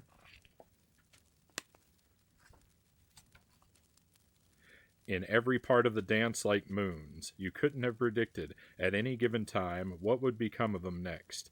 And when old Fezziwig and Mrs. Fezziwig had gone all through the dance, advance and retire, hold hands with your partner, bow and curtsy, corkscrew, thread the needle, and back again to your place. Fezziwig cut so deftly that he appeared to wink with his legs and came upon his feet again without a stagger. When the clock struck 11, this domestic ball broke up.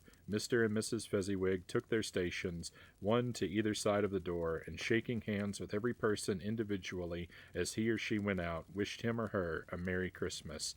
When everybody had retired but the two apprentices, they did the same to them, and thus the cheerful voices died away, and the lads were left to their beds, which were under a counter in the back shop.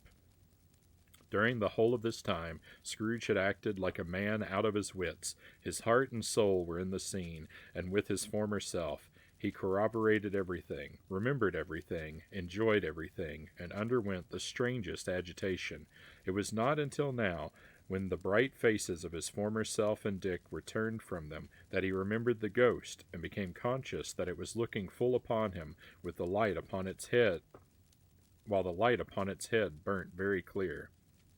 "A small matter," said the ghost, "to make these silly folks so full of gratitude." "Small," echoed Scrooge. The spirit signed to him to listen to the two apprentices, who were pouring out their hearts in praise of Fezziwig, and when he had done so, said, "Why, is it not? He has spent but a few pounds of your mortal money, 3 or 4 perhaps. Is that so much that he deserves this praise?" "It isn't that," said Scrooge, heated by the remark, and speaking unconsciously like his former, not his latter, self. "It isn't that, Spirit. He has the power to render us happy or unhappy, to make our service light or burdensome, a pleasure or a toil. Say that his power lies in words and looks, in things so slight and insignificant that it is impossible to add and count 'em up. What then? The happiness he gives is quite as great as if it cost a fortune." He felt the spirit's glance and stopped. "What's the matter?" asked the ghost. "Nothing particular," said Scrooge. "Something, I think," the ghost insisted. "No," said Scrooge. "No. I should like to be able to say a word or two to my clerk just now. That's all."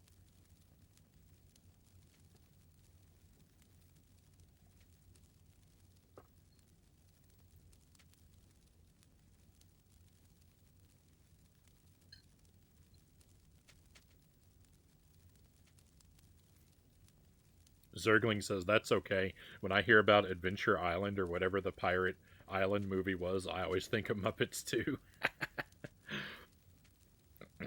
I know the one you're talking about. I haven't seen it as much.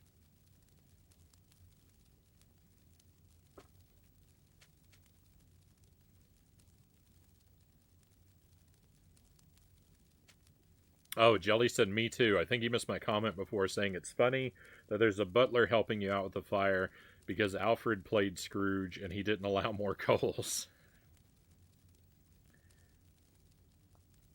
Will the fire go out if you don't put wood on it? No, I've got a butler taking care of that for me, Loyal.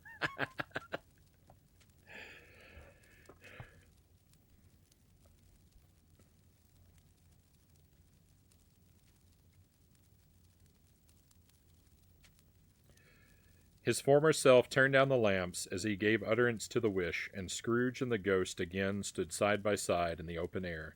"My time grows short," observed the spirit. "Quick." This was not addressed to Scrooge or to anyone whom he could see, but it produced an immediate effect, for again Scrooge saw himself. He was older now, a man in the prime of life. His face had not the harsh and rigid lines of later years, but it had begun to wear the signs of care and avarice. There was an eager, greedy, restless motion in the eye, which showed the passion that had taken root, and where the shadow of the growing tree would fall. He was not alone, but set by the side of a fair young girl in a mourning dress, in whose eyes there were tears which sparkled in the light that shone out of the ghost of Christmas past. "It matters little," she said softly, "to you, very little. Another idol has displaced me, and if it can cheer and comfort you in time to come, as I would have tried to do, I have no just cause to grieve." "What idol has displaced you?" he rejoined. "A golden one." "This is the even-handed dealing of the world," he said. "There is nothing on which it is so hard as poverty, and there is nothing it professes to condemn with such severity as the pursuit of wealth." "You fear the world too much," she answered gently. All your other hopes have merged into the hope of being beyond the chance of its sordid reproach. I have seen your nobler aspirations fall off one by one until the master passion, gain, engrosses you. Have I not? What then? He retorted. Even if I have grown so much wiser, what then? I am not changed toward you. She shook her head. Am I? Our contract is an old one. It was made when we were both poor and content to be so, until, in good season, we could improve our worldly fortune by our patient industry. You are changed. When it was made, you were another man. I was a boy, he said impatiently. Your own feeling tells you that you were not what you are, she returned. I am. That which promised happiness when we were one in heart is fraught with misery now that we are two. How often and how keenly I have thought of this, I will not say. It is enough that I have thought of it and can release you. Have I ever sought release? In words? No, never. In what then? In a changed nature, in an altered spirit, in another atmosphere of life, another hope as its great end, in everything that made my love of any worth or value in your sight. If this had never been between us, said the girl, looking mildly, but with steadiness upon him, tell me, would you seek me out and try to win me now? Ah, no. He seemed to yield to the justice of this supposition in spite of himself, but he said, with a struggle, You think not? I would gladly think otherwise if I could, she answered. Heaven knows, when I have learned a truth like this, I know how strong and irresistible it must be. But if you were free today, tomorrow, yesterday, can even I believe that you would choose a dowerless girl, you who, in your very confidence with her, weigh everything by gain, or choosing her, if for a moment you were false enough to your one guiding principle to do so, do I not know that your repentance and regret would surely follow? I do, and I release you, with a full heart, for the love of him you once were. He was about to speak, but with her head turned from him, she resumed, You may, the memory of what is past half makes me hope you will, have pain in this, a very, very brief time, and you will dismiss the recollection of it, gladly, as an unprofitable dream, from which it happened well that you awoke. May you be happy in the life you have chosen. She left him, and they parted. Spirit, said Scrooge, show me no more. Conduct me home. Why do you delight to torture me? One more shadow, exclaimed the spirit. No more, cried Scrooge, no more. I don't wish to see it. Show me no more. But the restless spirit pinioned him in both his arms and forced him to observe what happened next.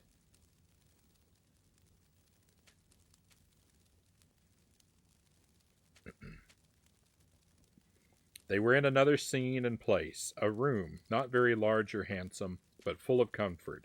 Near to the winter fire sat a beautiful young girl, so like the last that Scrooge believed it was the same, until he saw her.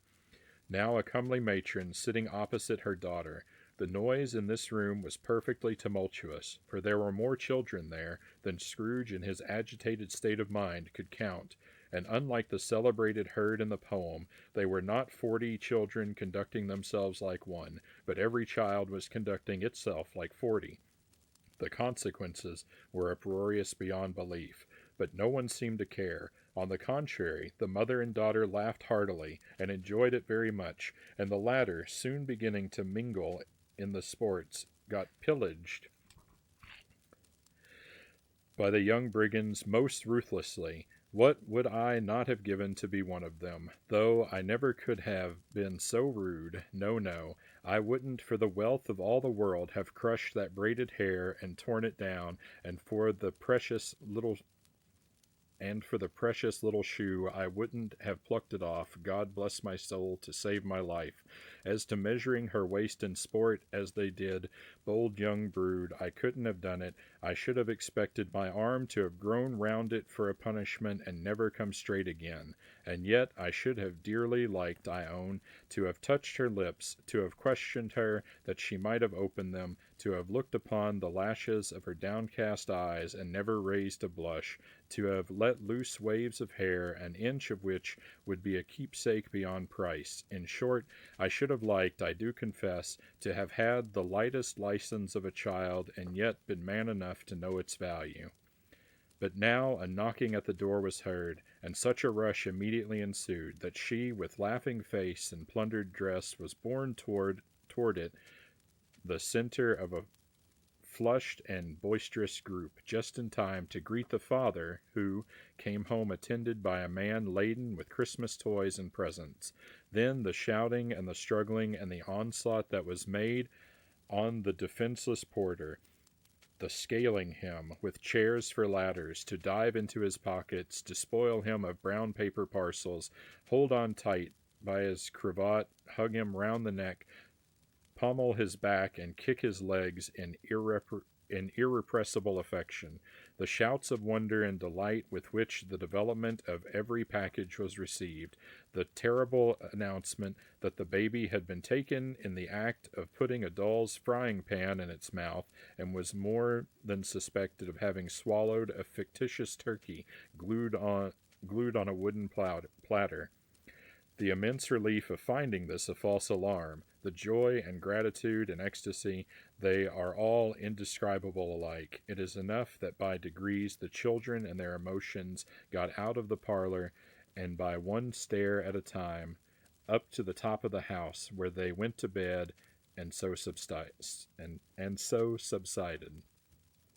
And now Scrooge looked on more attentively than ever, when the master of the house, having his daughter leaning fondly on him, sat down with her and her mother at his own fireside, and when he thought that such another creature, quite as graceful and as full of promise, might have called him father, and been a springtime in the haggard winter of his life, his sight grew dim indeed. Belle, said the husband, turning to his wife with a smile, I saw an old friend of yours this afternoon. Who was it? Guess. How can I? Tut, don't I know? She added in the same breath, laughing as he laughed, Mr. Scrooge. Mr. Scrooge it was. I passed his office window, and as it was not shut up, and he had a candle inside, I could scarcely help seeing him. His partner lies upon the point of death, I hear, and there he sat alone, quite alone in the world, I do believe.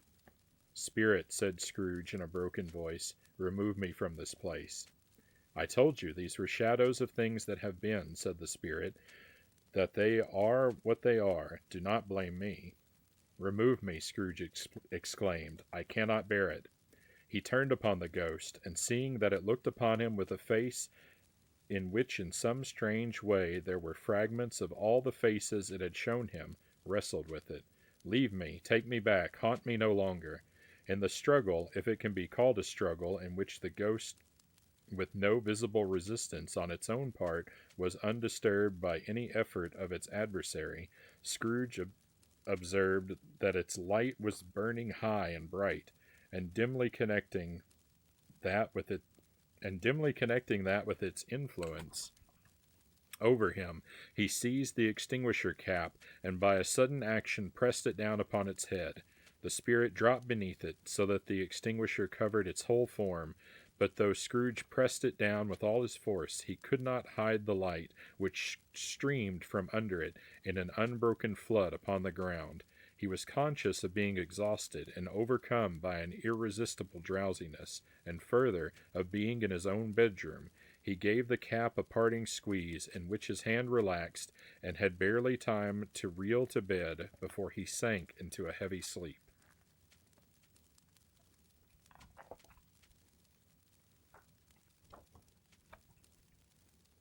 I think that's the end of that chapter. Yeah. I hit a whole bunch of illustrated pages there, so I couldn't be sure. I really wish my fire wouldn't keep falling asleep.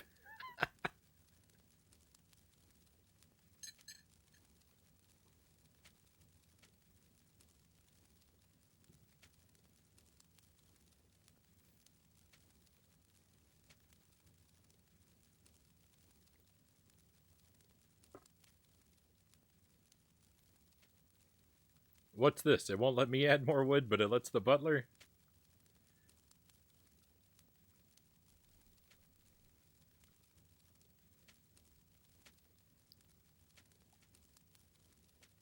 Frownie's running into cutscenes even in books. There's no escape.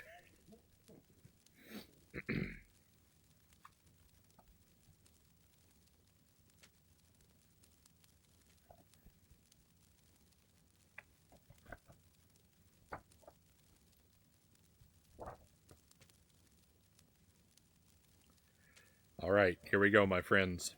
I think this is the longest of the 5 sections of the book. Stave 3, the second of the 3 spirits. Awaking in the middle of a prodigiously tough snore and sitting up in bed to get his thoughts together, Scrooge had no occasion to be told that the bell was again upon the stroke of 1. He felt that he was restored to consciousness in the right nick of time, for the especial purpose of holding a conference with the second messenger dispatched to him through Jacob Marley's intervention.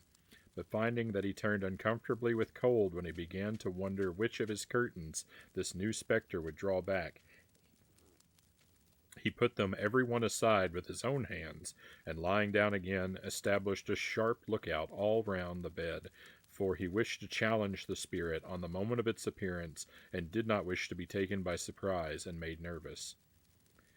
Gentlemen of the free and easy sort, who plume themselves on being acquainted with a move or two, and being usually equal to the time of day, express the wide range of their capacity for adventure by observing that they are good for anything from pitch and toss to manslaughter, between which opposite extremes, no doubt, there lies a tolerably wide and comprehensive range of subjects.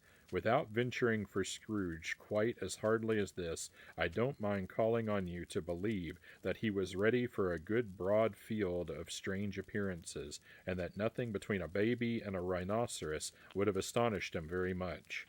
Now, being prepared for almost anything, he was not by any means prepared for nothing.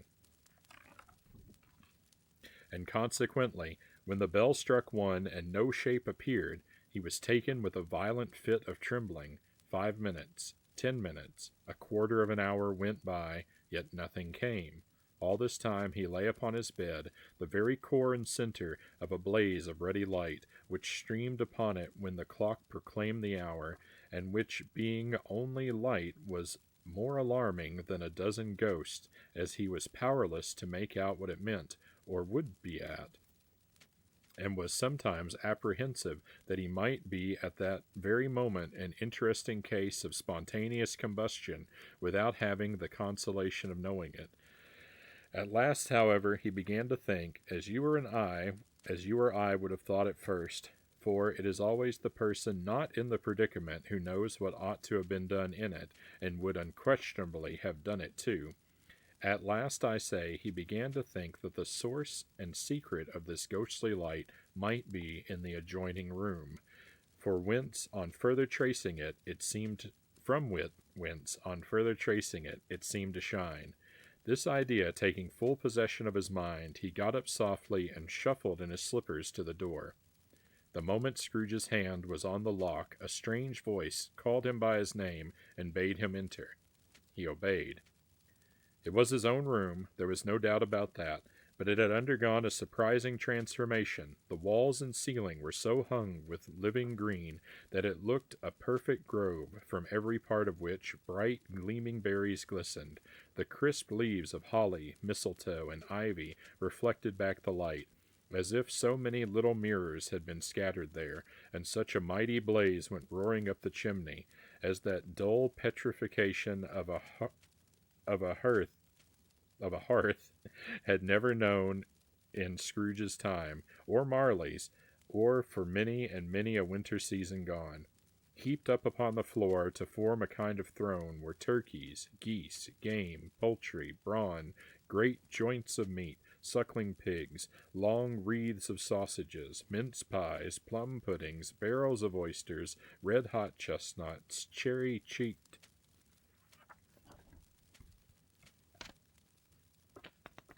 apples, juicy oranges, luscious pears, immense twelfth cakes, and seething bowls of punch that made the chamber dim with their delicious steam.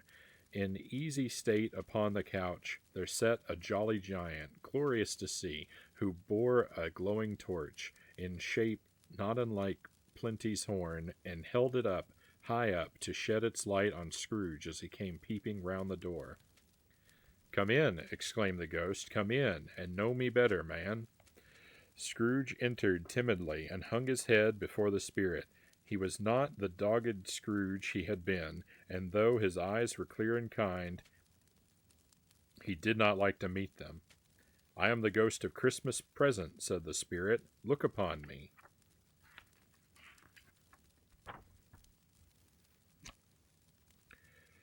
Scrooge reverently did so. It was clothed in one simple, deep green robe, or mantle, bordered with white fur. This garment hung so loosely on the figure that its capacious breast was bare, as if disdaining to be warded or concealed by any artifice. Its feet, observable beneath the ample folds of the garment, were also bare, and on its head it wore no other covering than a holly wreath set here and there with shining icicles. Its dark brown curls were long and free as its genial face, its sparkling eye, its open hand, its cheery voice, its unconstrained demeanor, and its joyful air. Girded round its middle was an antique scabbard, but no sword was in it, and the ancient sheath was eaten up with rust. "You have never seen the like of me before," exclaimed the spirit. "Never," Scrooge made answer of it. "Have you never walked forth with younger members of my family? Meaning, for I am very young, my elder brothers born in these later years," pursued the phantom. "I don't think I have," said Scrooge. "I am afraid I have not. Have you had many brothers, spirit?" "More than 800, said the ghost. "A tremendous family to provide for," muttered Scrooge.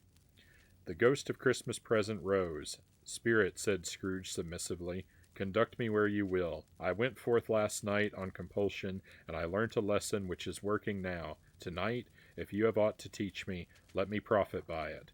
Touch my robe." Scrooge did as he was told, and held it fast. Holly, mistletoe, red berries, ivy, turkeys, geese, game, poultry, brawn, meat, pigs, sausages, oysters, pies, puddings, fruit, and punch all vanished instantly. So did the room, the fire, the ruddy glow, the hour of night, and they stood in the city streets on Christmas morning, where, for the weather was severe, the people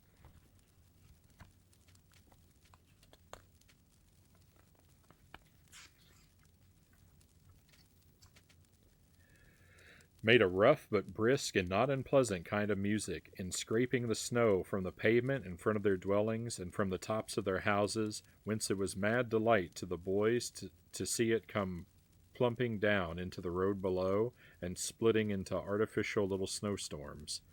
The house fronts looked black enough, and the windows blacker, contrasting with the smooth white sheet of snow upon the roofs, and with the dirtier snow upon the ground, which last deposit had been plowed up in deep furrows by the heavy wheels of carts and wagons, furrows that crossed and recrossed each other hundreds of times, where the great streets branched off and made intricate channels, hard to trace, in the thick yellow mud and icy water.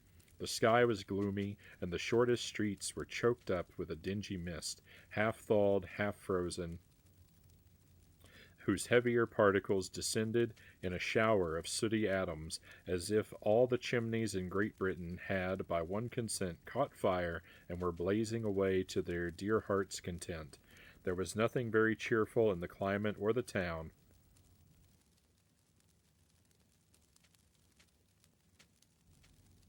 and yet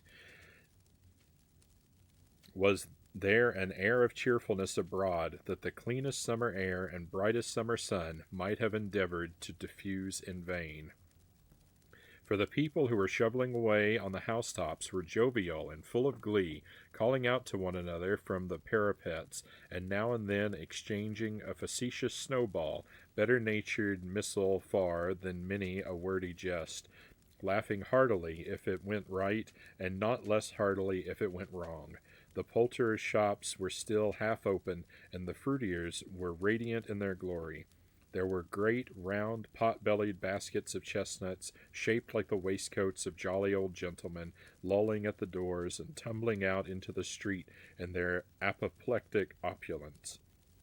There were ruddy brown faces, broad-girthed Spanish onions, shining in the fatness of their growth like Spanish friars, and winking from their shelves in wanton slyness at the girls as they went by, and glanced demurely at the hung-up mistletoe. There were pears and apples clustered high in blooming pyramids. There were bunches of grapes made in the shopkeeper's benevolence to dangle from conspicuous hooks that people's mouths might water gratis as they passed, or gratis. I don't know how to say that. There were piles of filberts, mossy and brown, recalling in their fragrance ancient walks among the woods and pleasant shufflings ankle deep through withered leaves. There were Norfolk biffins, squab and swarthy, setting off the yellow of the oranges and lemons, and, in the great compactness of their juicy persons, urgently entreating and beseeching to be carried home in paper bags and eaten after dinner. There were gold and silver fish set forth among these choice fruits in a bowl, though members of a dull and stagnant-blooded race appeared to know that there was something going on, and, to a fish, went gasping round and round their little world in slow and passionless excitement. The grocers, oh, the grocers, nearly closed, with perhaps 2 shutters down, or 1, but through those gaps such glimpses. It was not alone that the scales descending on the counter made a merry sound, or that the twine and roller parted company so briskly, or that the canisters were rattling up and down like juggling tricks, or even that the blended scents of tea and coffee were so grateful to the nose, or even that the raisins were so plentiful and rare, the almonds so extremely white, the sticks of cinnamon so long and straight, the other spices so delicious, the candied fruits so caked and spotted with molten sugar as to make the coldest lookers-on feel faint and subsequently bilious. Nor was it that the figs were moist and pulpy, or that the French plums blushed in modest tartness from their highly decorated boxes, or that everything was good to eat and in its Christmas dress, but the customers were all so hurried and so eager in the hopeful promise of the day that they tumbled up against each other at the door, crashing their wicker baskets wildly, and left their purchases upon the counter and came running back to fetch them, and committed hundreds of the like mistakes in the best humor possible, while the grocer and his people were so frank and fresh that the polished hearts with which they fastened their aprons behind might have been their own, worn outside for general inspection and for Christmas dolls to peck at if they chose. But soon the steeples called good people all to church and chapel, and away they came, flocking through the streets in their best clothes and with their gayest faces, and at the same time there emerged from scores of by-streets, lanes, and nameless turnings innumerable people, carrying their dinners to the baker's shop. The sight of these poor revelers appeared to interest the spirit very much, for he stood with Scrooge beside him in a baker's doorway, and taking off the covers as their bearers passed, sprinkled incense on their dinners from his torch. And it was a very uncommon kind of torch, for once or twice, when there were angry words between some dinner carriers who had jostled with each other, he shed a few drops of water on them from it, and their good humor was restored directly, for they said it was a shame to quarrel upon Christmas Day, and so it was, God love it, so it was. In time the bells ceased, and the bakers were shut up, and yet there was a genial shadowing forth of all these dinners and the progress of their cooking in the thawed blotch of wet above each baker's oven, where the pavement smoked as if its stones were cooking too. "Is there a peculiar flavor in what you sprinkle from your torch?" asked Scrooge. "There is. My own." "Would it apply to any kind of dinner on this day?" asked Scrooge. "To any kindly given. To a poor one most." "Why to a poor one most?" asked Scrooge. "Because it needs it most." Spirit, said Scrooge, after a moment's thought, I wonder you, of all the beings in the many worlds about us, should desire to cramp these people's opportunities of innocent enjoyment. Ay, cried the Spirit, you would deprive them of their means of dining every seventh day, often the only day on which they can be said to dine at all, said Scrooge. Wouldn't you? Ay, cried the Spirit. You seek to close these places on the seventh day, said Scrooge, and it comes to the same thing. I seek, exclaimed the Spirit. Forgive me if I am wrong. It has been done in your name, or at least in that of your family, said Scrooge. There are some upon this earth of yours, returned the Spirit, who lay claim to know us, and who do their deeds of passion, pride, ill will, hatred, envy, bigotry, and selfishness in our name, who are as strange to us and all our kith and kin as if they had never lived. Remember that, and charge their doings on themselves, not us. Scrooge promised that he would, and they went on, invisible as they had been before, into the suburbs of the town. It was a remarkable quality of the ghost, which Scrooge had observed at the baker's, that notwithstanding his gigantic size, he could accommodate himself to any place with ease, and that he stood beneath a low roof quite as gracefully and like a supernatural creature as it was possible he could have done in any lofty hall. And perhaps it was the pleasure the good Spirit had in showing off this power of his, or else it was his own kind, generous, hearty nature, and his sympathy with all poor men, that led him straight to Scrooge's clerk's. For there he went, and took Scrooge with him, holding to his robe, and on the threshold of the door the Spirit smiled and stopped to bless Bob Cratchit's dwelling with the sprinkling of his torch. Think of that! Bob had but 15 bob a week himself. He pocketed on Saturdays but 15 copies of his Christian name, and yet the ghost of Christmas present blessed his four-roomed house. Then up rose Mrs. Cratchit, Cratchit's wife, dressed out but poorly in a twice-turned gown, but brave in ribbons, which were cheap and made a goodly show for sixpence, and she laid the cloth, assisted by Belinda Cratchit, second of her daughters, also brave in ribbons, while Master Peter Cratchit plunged a fork into the saucepan of potatoes, and getting the corners of his monstrous shirt-collar, Bob's private property, conferred upon his son in heir and honor of the day, into his mouth, rejoiced to find himself so gallantly attired, and yearned to show his linen in the fashionable parks. And now two smaller Cratchits, boy and girl, came tearing in, screaming that outside the baker's they had smelt the goose and known it for their own, and basking in luxurious thoughts of sage and onion, these young Cratchits danced about the table and exalted Master Peter Cratchit to the skies, while he, not proud, although his collars nearly choked him, blew the fire until the slow potatoes bubbling up knocked loudly at the saucepan lid to be let out and peeled. "What has ever got your precious father, then," said Mrs. Cratchit, "and your brother, Tiny Tim, and Martha weren't as late last Christmas Day by half an hour?" "Here's Martha, mother," said the girl, appearing as she spoke.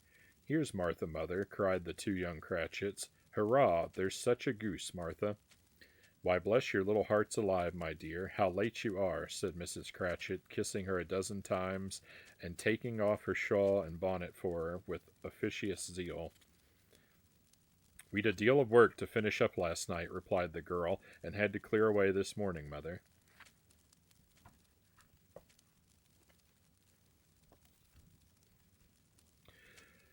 "Well, never mind, so long as you are come," said Mrs. Cratchit. "Sit ye down before the fire, my dear, and have a warm. Lord bless you." No, no, there's father coming," cried the two young Cratchits, who were everywhere at once. "Hide, Martha, hide." So Martha hid herself, and in came little Bob, the father, with at least 3 feet of comforter, exclusive of the fringe, hanging down before him, and his threadbare clothes darned up and brushed to look seasonable, and Tiny Tim upon his shoulder. Alas for Tiny Tim! He bore a little crutch, and had his limbs supported by an iron frame. "Why, where's our Martha?" cried Bob Cratchit, looking round. "Not coming," said Mrs. Cratchit. "Not coming," said Bob, with a sudden declension in his high spirits, for he had been Tim's blood horse all the way from church, and had come home rampant. Not coming upon Christmas Day. Martha didn't like to see him disappointed, if it were only in joke, so she came out prematurely from behind the closet door and ran into his arms, while the two young Cratchits hustled Tiny Tim and bore him off into the wash house that he might hear the pudding singing in the copper. And how did little Tim behave? Asked Mrs. Cratchit, when she had rallied Bob on his credulity, and Bob had hugged his daughter to his heart's content. As good as gold, said Bob, and better. Somehow he gets thoughtful, sitting by himself so much, and thinks the strangest things you ever heard. He told me, coming home, that he hoped the people saw him in the church, because he was a cripple, and it might be pleasant to them to remember, upon Christmas Day, who made lame beggars walk and blind men see. Bob's voice was tremulous when he told them this, and trembled more when he said that Tiny Tim was growing strong and hearty.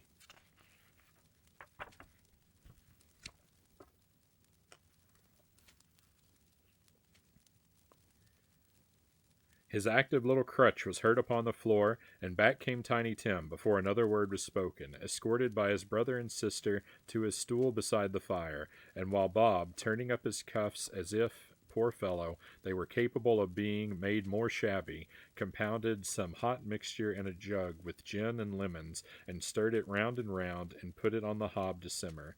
Master Peter and the two ubiquitous young Cratchits went to fetch the goose, with which they soon returned in high procession. Such a hustle ensued that you might have thought a goose the rarest of all birds, a feathered phenomenon, to which a black swan was a matter of course, and in truth it was something very like it in that house. Mrs. Cratchit made the gravy, ready beforehand in a little saucepan, hissing hot. Master Peter mashed the potatoes with incredible vigor. Miss Belinda sweetened up the applesauce. Martha dusted the hot plates. Bob took Tiny Tim beside him in a tiny corner at the table. The two young Cratchits set chairs for everybody, not forgetting themselves, and mounting guard upon their post, crammed spoons into their mouths, lest they should shriek for goose before their turn came to be helped. At last the dishes were set on, and grace was said. It was succeeded by a breathless pause, as Mrs. Cratchit, looking slowly all along the carving knife, prepared to plunge it into the breast, but when she did, and when the long-expected gush of stuffing issued forth, one murmur of delight arose all round the board, and even Tiny Tim, excited by the two young Cratchits,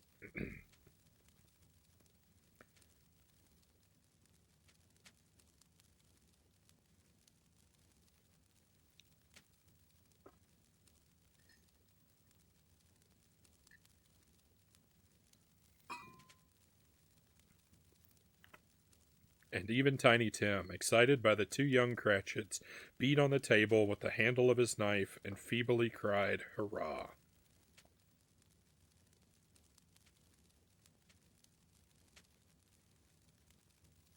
We're only about halfway through. I can't lose my voice.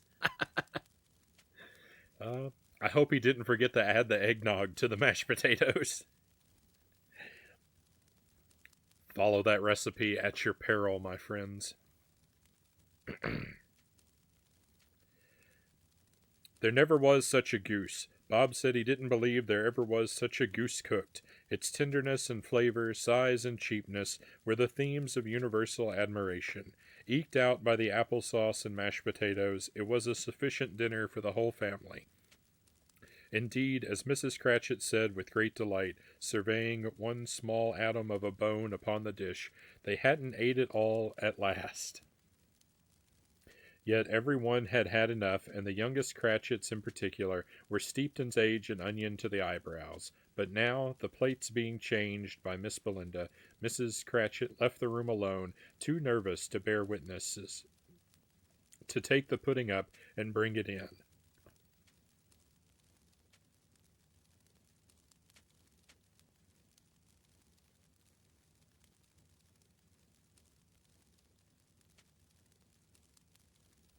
Hey, Buddha Fingers, welcome in. Thank you for the hydrate. I'm doing my best. We'll add some water to it.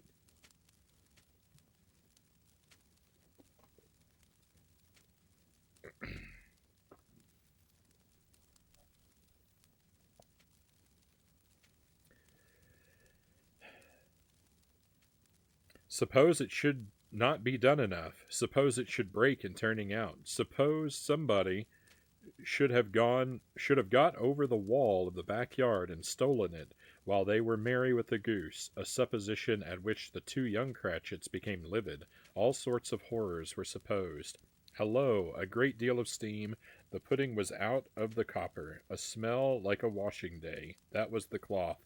A smell like an eating house and a pastry cook's next door to each other, with the laundresses next door to that. That was the pudding. In half a minute Mrs. Cratchit entered, flushed but smiling proudly, with the pudding like a speckled cannon ball, so hard and firm, blazing in half a quartern of ignited brandy and bedight with Christmas holly stuck into the top. Oh, a wonderful pudding, Bob Cratchit said, and calmly, too, that he regarded it as the greatest success achieved by Mrs. Cratchit since their marriage. Mrs. Cratchit said that now the weight was off her mind. She would confess she had had her doubts about the quantity of flour. Everybody had something to say about it, but nobody said or thought it was at all a small pudding for a large family. It would have been flat heresy to do so. Any Cratchit would have blushed to hint at such a thing. At last the dinner was all done, the cloth was cleared, the hearth swept, and the fire made up. The compound in the jug being tasted and considered perfect, apples and oranges were put upon the table, and a shovelful of chestnuts on the fire. Then all the Cratchit family drew round the hearth in what Bob Cratchit called a circle, meaning half a one. and at Bob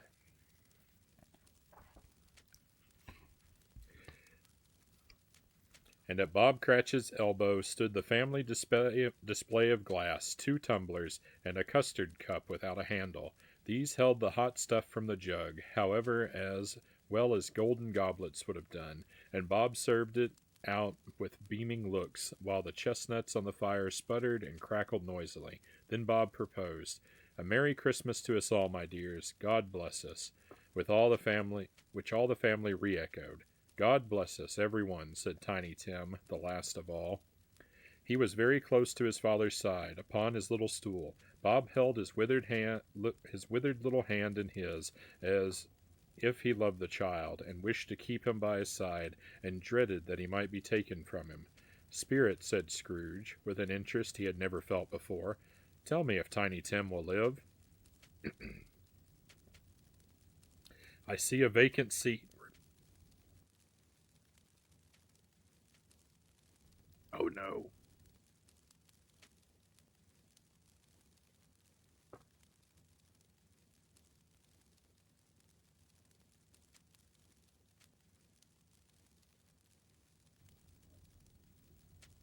"I see a vacant seat," replied the ghost, "in the poor chimney corner, and a crutch without an owner, carefully preserved. If these shadows remain unaltered, by the future, the child will die." "No, no," said Scrooge. "Oh, no, kind spirit. Say he will be spared." "If these shadows remain unaltered by the future, none other of my race," returned the ghost, "will find him here. What then? If he be if he be like to die, he had better do it, and decrease the surplus population." Scrooge hung his head to hear his own words quoted by the spirit, and was overcome with penitence and grief. With penitence and grief. "Man," said the ghost, "if man you be in heart, not adamant, forbear that wicked cant until you have discovered what the surplus is and where it is. Will you decide what men shall live, what men shall die? It may be that in the sight of heaven you are more worthless and less fit to live than millions like this poor man's child. O God, to hear the insect on the leaf pronouncing on the too much life among its hungry brothers in the dust."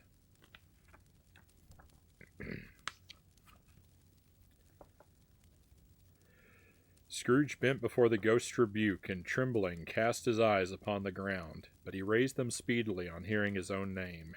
"Mr. Scrooge," said Bob, "I'll give you Mr. Scrooge, the founder of the feast." "The founder of the feast, indeed!" cried Mrs. Cratchit, reddening.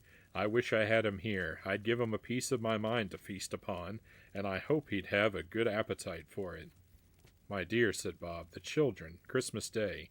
"It should be Christmas Day, I am sure," said she, "on which one drinks the health of such an odious, stingy, hard, unfeeling man as Mr. Scrooge. You know he is, Robert. Nobody knows it better than you do, poor fellow." "My dear," was Bob's mild answer, "Christmas Day." "I'll drink his health for your sake and the day's," said Mrs. Cratchit, "not for his. Long life to him, a Merry Christmas and a Happy New Year. He'll be very merry and very happy, I have no doubt." The children drank the toast after her. It was the first of their proceedings which had no heartiness in it. Tiny Tim drank it last of all, but he didn't care twopence for it. Scrooge was the ogre of the family. The mention of his name cast a dark shadow on the party, which was not dispelled for full 5 minutes. After it had passed away,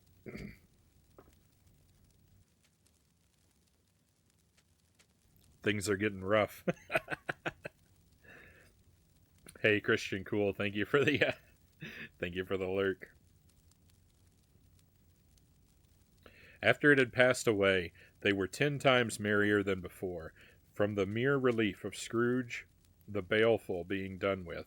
Bob Cratchit told them how he had a situation in his eye for Master Peter, which would bring in, if obtained, full 5 and 6pence weekly. The 2 young Cratchits laughed tremendously at the idea of Peter's being a man of business, and Peter himself looked thoughtfully at the fire from between his collars, as if he were deliberating what particular investments he should favor when he came into the receipt of that bewildering income. Martha, who was a poor apprentice at a milliner's, then told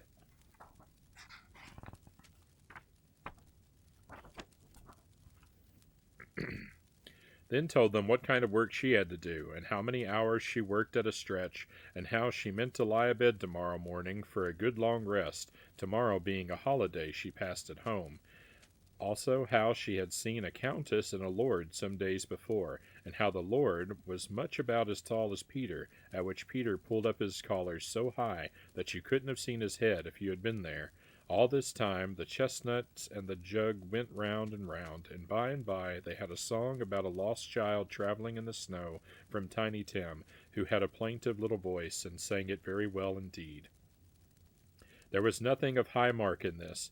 They were not a handsome family, they were not well dressed, their shoes were far from being waterproof, their clothes were scanty, and Peter might have known, and very likely did, the inside of a pawnbroker's. But they were happy, grateful, pleased with one another, and contented with the time, and when they faded, and looked happier yet in the bright sprinklings of the spirit's torch at parting, Scrooge had his eye upon them, and especially on Tiny Tim, until the last.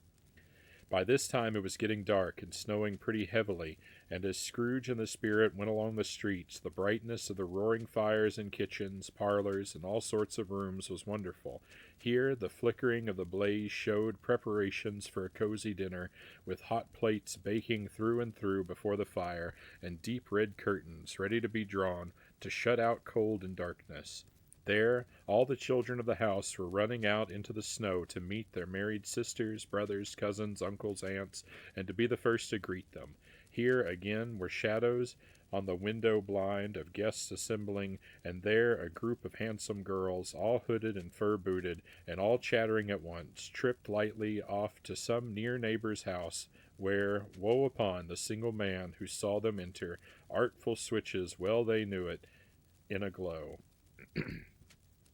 If you had judged from the numbers of people on their way to friendly gatherings, you might have thought that no one was at home to give them welcome when they got there, instead of every house expecting company, and piling up its fires half chimney high, blessings on it, how the ghost exulted, how it bared its breath of breast, and opened its capacious palm, and floated on, outpouring with a generous hand its bright and harmless mirth on everything within its reach.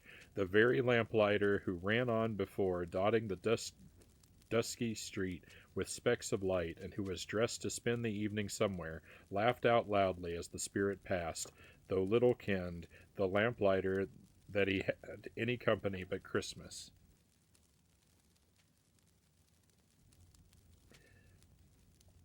And now, without a word of warning from the ghost, they stood upon a bleak and desert moor, where monstrous masses of rude stone were cast about, as though it were the burial place of giants, and water spread itself wheresoever it listed, or would have done so, but for the frost that held it prisoner, and nothing grew but moss and furze, and coarse, rank grass. Down in the west of the setting sun had left a streak down down in the west the setting sun had left a streak of fiery red, which glared upon the desolation for an instant, like a sullen eye, and frowning lower, lower, lower yet, was lost in the thick gloom of darkest night.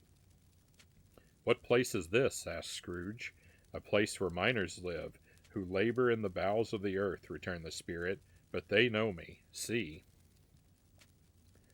A light shone from the window of a hut, and swiftly they advanced toward it. Passing through the wall of mud and stone, they found a cheerful company assembled round a glowing fire, an old man and woman, with their children and their children's children, and another generation beyond that, all decked out gaily in their holiday attire. The old man, in a voice that seldom rose above the howling of the wind upon the barren waste, was singing them a Christmas song.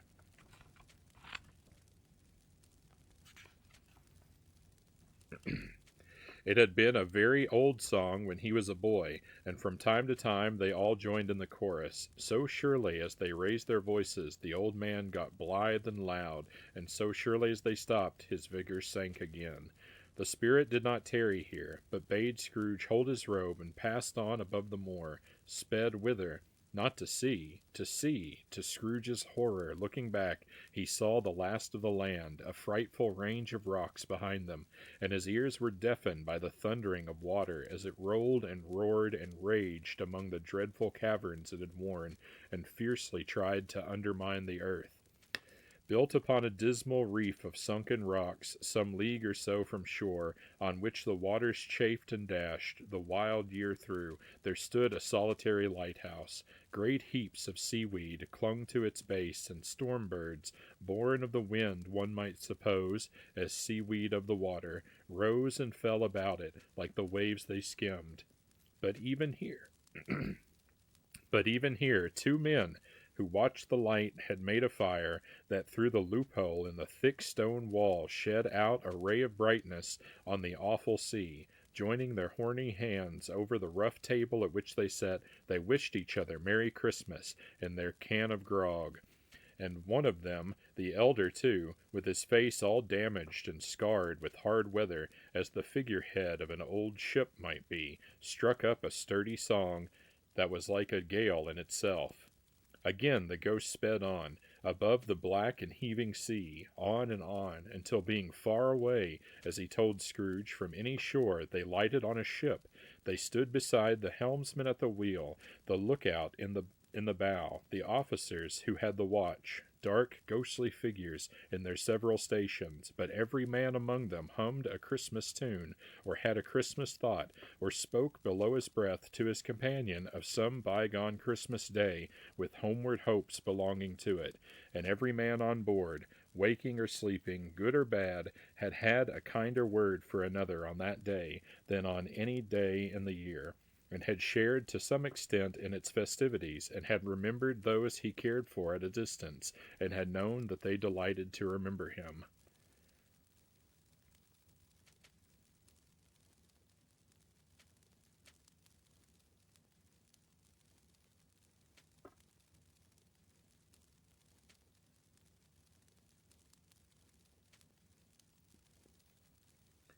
It was a great surprise to Scrooge, while listening to the moaning of the wind, and thinking what a solemn thing it was to move on through the lonely darkness over an unknown abyss whose depths were secrets as profound as death. It was a great surprise to Scrooge, while thus engaged, to hear a hearty laugh. It was a much greater surprise to Scrooge to recognize it as his own nephew's, and to find himself in a bright, dry, gleaming room, with the spirit standing smiling by his side, and looking at the same nephew with approving affability. "Ha ha!" laughed Scrooge's nephew. "Ha ha ha! If you should happen, by any unlikely chance, to know a man more blessed in a laugh than Scrooge's nephew, all I can say is, I should like to know him too. Introduce him to me, and I'll cultivate his acquaintance." It is a fair, even-handed, noble adjustment of things that while there is infection in disease and sorrow, there is nothing in the world so irresistibly contagious as laughter and good humor.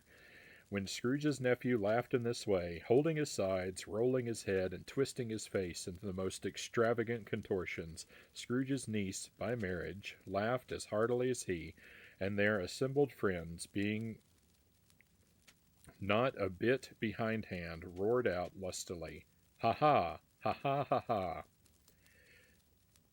"He said that Christmas was a humbug, as I live," cried Scrooge's nephew. "He believed it, too." "More shame for him, Fred," said Scrooge's niece indignantly. "Bless those women, they never do anything by halves. They are always in earnest." She was very pretty, exceedingly pretty, with a dimpled, surprised-looking capital face, a ripe little mouth that seemed made to be kissed, as no doubt it was, all kinds of good little dots about her chin that melted into one another when she laughed, and the sunniest pair of eyes you ever saw in any little creature's head, although she was what you would have called provoking, you know, but satisfactory too. Oh, perfectly satisfactory. "He's a comical old fellow," said Scrooge's nephew. "That's the truth, and not so pleasant as he might be. However, his offences carry their own punishment, and I have nothing to say against him." "I'm sure he is very rich, Fred," hinted Scrooge's niece. "At least you always tell me so." "What of that, my dear?" said Scrooge's nephew. "His wealth is of no use to him. He don't do any good with it. He don't make himself comfortable with it. He hasn't the satisfaction of thinking, ha ha ha, that he is ever going to benefit us with it." "I have no patience with him," observed Scrooge's niece. Scrooge's niece's sisters, and all the other ladies, expressed the same opinion. "Oh, I have," said Scrooge's nephew. "I am sorry for him. I couldn't be angry with him if I tried. Who suffers by his ill whims? Himself, always. Here he takes it into his head to dislike us, and he won't come and dine with us. What's the consequence? He don't lose much of a dinner." "Indeed, I think he loses a very good dinner," interrupted Scrooge's niece. Everybody else said the same, and they must be allowed to have been competent judges, because they had just had dinner, and with the dessert upon the table, were clustered round the fire by lamplight. "Well, I'm very glad to hear it," said Scrooge's nephew, "because I haven't any great faith in these young housekeepers. What do you say, Topper?" Topper had clearly got his eye upon one of Scrooge's niece's sisters, for he answered that a bachelor was a wretched outcast who had no right to express an opinion on the subject, whereat Scrooge's niece's sister, the plump one with the lace tucker, not the one with the roses, blushed. "Do go on, Fred," said Scrooge's niece, clapping her hands. "He never finishes what he begins to say. He is such a ridiculous fellow." Scrooge's nephew revelled in another laugh, and as it was impossible to keep off infection, though the plump sister tried hard to do it with aromatic vinegar, his example was unanimously followed. "I was only going to say," said Scrooge's nephew, "that the consequence of his taking a dislike to us and not making merry with us is, as I think, that he loses some pleasant moments which could do him no harm. I am sure he loses pleasanter companions than he can find in his own thoughts, either in his mouldy old office or his dusty chambers. I mean to give him the same chance every year, whether he likes it or not, for I pity him. He may rail at Christmas till he dies, but he can't help thinking better for it. I defy him. If he finds me going there in good temper year after year and saying, 'Uncle Scrooge, how are you?' if it only puts him in the vein to leave his poor clerk £50, that's something, and I think I shook him yesterday." It was their turn to laugh now, at the notion of his shaking Scrooge, but being thoroughly good-natured, and not much caring what they laughed at, so that they laughed at any rate, he encouraged them in their merriment, and passed the bottle joyously. After tea they had some music, for they were a musical family, and knew what they were about, when they sung a glee or catch, I can assure you, especially Topper, who could growl away in the bass, like a good one, and never swell the large veins in his forehead, or get red in the face over it. Scrooge's niece played well upon the harp, and played among other tunes a simple little air, a mere nothing, you might learn to whistle it in 2 minutes, which had been familiar to the child who fetched Scrooge from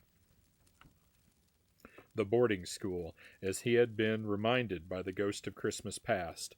When this strain of music sounded, all the things the ghost had shown him came upon his mind. He softened more and more, and thought that if he could have listened to it often, years ago, he might have cultivated the kindness of life for his own happiness with his own hands, without resorting to the sexton's spade that buried Jacob Marley. But they didn't devote the whole evening to music. After a while they played at forfeits, for it is good to be children sometimes, and never better than at Christmas, when its mighty founder was a child himself. Stop. There was a first game of blind man's buff. Of course there was, and I no more believe Topper was really blind than I believe he had eyes in his boots. My opinion is that it was a done thing between him and Scrooge's nephew, and that the ghost of Christmas present knew it. The way he went after that plump sister in the lace tucker was an outrage on the credulity of human nature, knocking down the fire irons, tumbling over the chairs, bumping up against the piano, smothering himself among the curtains. Wherever she went, there went he. He was always where the plump sister was. He wouldn't catch anybody else. If you had fallen up against him, as some of them did, and stood there, he would have made a feint of endeavoring to seize you, which would have been an affront to your understanding, and would instantly have sidled off in the direction of the plump sister. She often cried out that it wasn't fair, and it really was not. But when at last he caught her, when, in spite of all her silken rustlings and her rapid flutterings past him, he got her into a corner whence there was no escape, then his conduct was the most execrable, for his pretending not to know her, his pretending that it was necessary to touch her headdress, and further to assure himself of her identity by pressing a certain ring upon her finger and a certain chain about her neck, was vile, monstrous. No doubt she told him her opinion of it, when, another blind man being in office, they were so very confidential together behind the curtains. Scrooge's niece was not one of the blind man's buff party, but was made comfortable with a large chair and footstool in a snug corner where the ghost and Scrooge were close behind her, and she joined in the forfeits and loved her love to admiration with all the letters of the alphabet. Likewise, at the game of how, when, and where, she was very great, and to the secret joy of Scrooge's nephew, beat her sisters hollow, though they were sharp girls too, as Topper could have told you. There might have been 20 people there, young and old, but they all played, and so did Scrooge, for, wholly forgetting in the interest he had in what was going on, that his voice made no sound in their ears, he sometimes came out with his guess quite loud, and very often guessed right too, for the sharpest needle best Whitechapel warranted not to cut in the eye was not sharper than Scrooge, blunt as he took it in his head to be. The ghost was greatly pleased to find him in this mood, and looked upon him with such favor that he begged like a boy to be allowed to stay until the guest departed. But this the spirit said could not be done. "Here's a new game," said Scrooge. "1 half-hour, spirit, only one." It was a game called Yes and No, where Scrooge's nephew had to think of something, and the rest must find out what. He only answering to their questions yes or no, as the case was. The brisk fire of questioning to which he was exposed excited from him that he was thinking of an animal, a live animal, rather a disagreeable animal, a savage animal, an animal that growled and grunted sometimes, and talked sometimes, and lived in London, and walked about the streets, and wasn't made a show of, and wasn't led by anybody, and didn't live in a menagerie, and was never killed in a market, and was not a horse, or an ass, or a cow, or a bull, or a tiger, or a dog, or a pig, or a cat, or a bear. At every fresh question that was put to him, this nephew burst into a fresh roar of laughter, and was so inexpressibly tickled that he was obliged to get up off the sofa and stamp. At last the plump sister, falling into a similar state, cried out, "I have found it out. I know what it is, Fred. I know what it is." "What is it?" cried Fred. "It's your Uncle Scrooge." which it certainly was. Admiration was the universal sentiment, though some objected that the reply to "Is it a bear?" ought to have been yes, inasmuch as an answer in the negative was sufficient to have diverted their thoughts from Mr. Scrooge, supposing they had ever had any tendency that way. A cow, you say, says Cows. He has given us plenty of merriment, I am sure, said Fred, and it would be ungrateful not to drink to his health. Here is a glass of mulled wine ready to our hand at the moment, and I say Uncle Scrooge. Well, Uncle Scrooge, they cried. A Merry Christmas and a Happy New Year to the old man, whatever he is, said Scrooge's nephew. He wouldn't take it from me, but may he have it nevertheless, Uncle Scrooge. Uncle Scrooge had imperceptibly become so gay and light of heart that he would have pledged the unconscious company in return, and thanked them in an inaudible speech if the ghost had given him time. But the whole scene passed off as the breath of the last words spoken by his nephew, and he and the spirit were again upon their travels.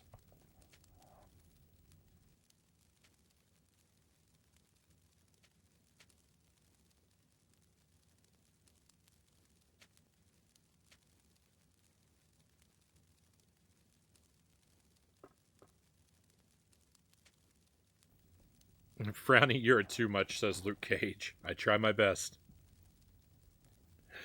I try my best. It's all I can do.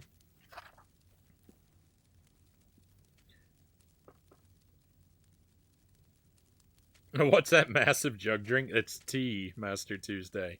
It's tea with lemon and honey. I started the night with coffee, but I started the night with coffee, but it wasn't doing enough to soothe my throat. My poor vocal cords. Is it juice or eggnog? I've never had eggnog. Eggnog is kind of like looks kind of like milk. There's usually like flecks of cinnamon in it.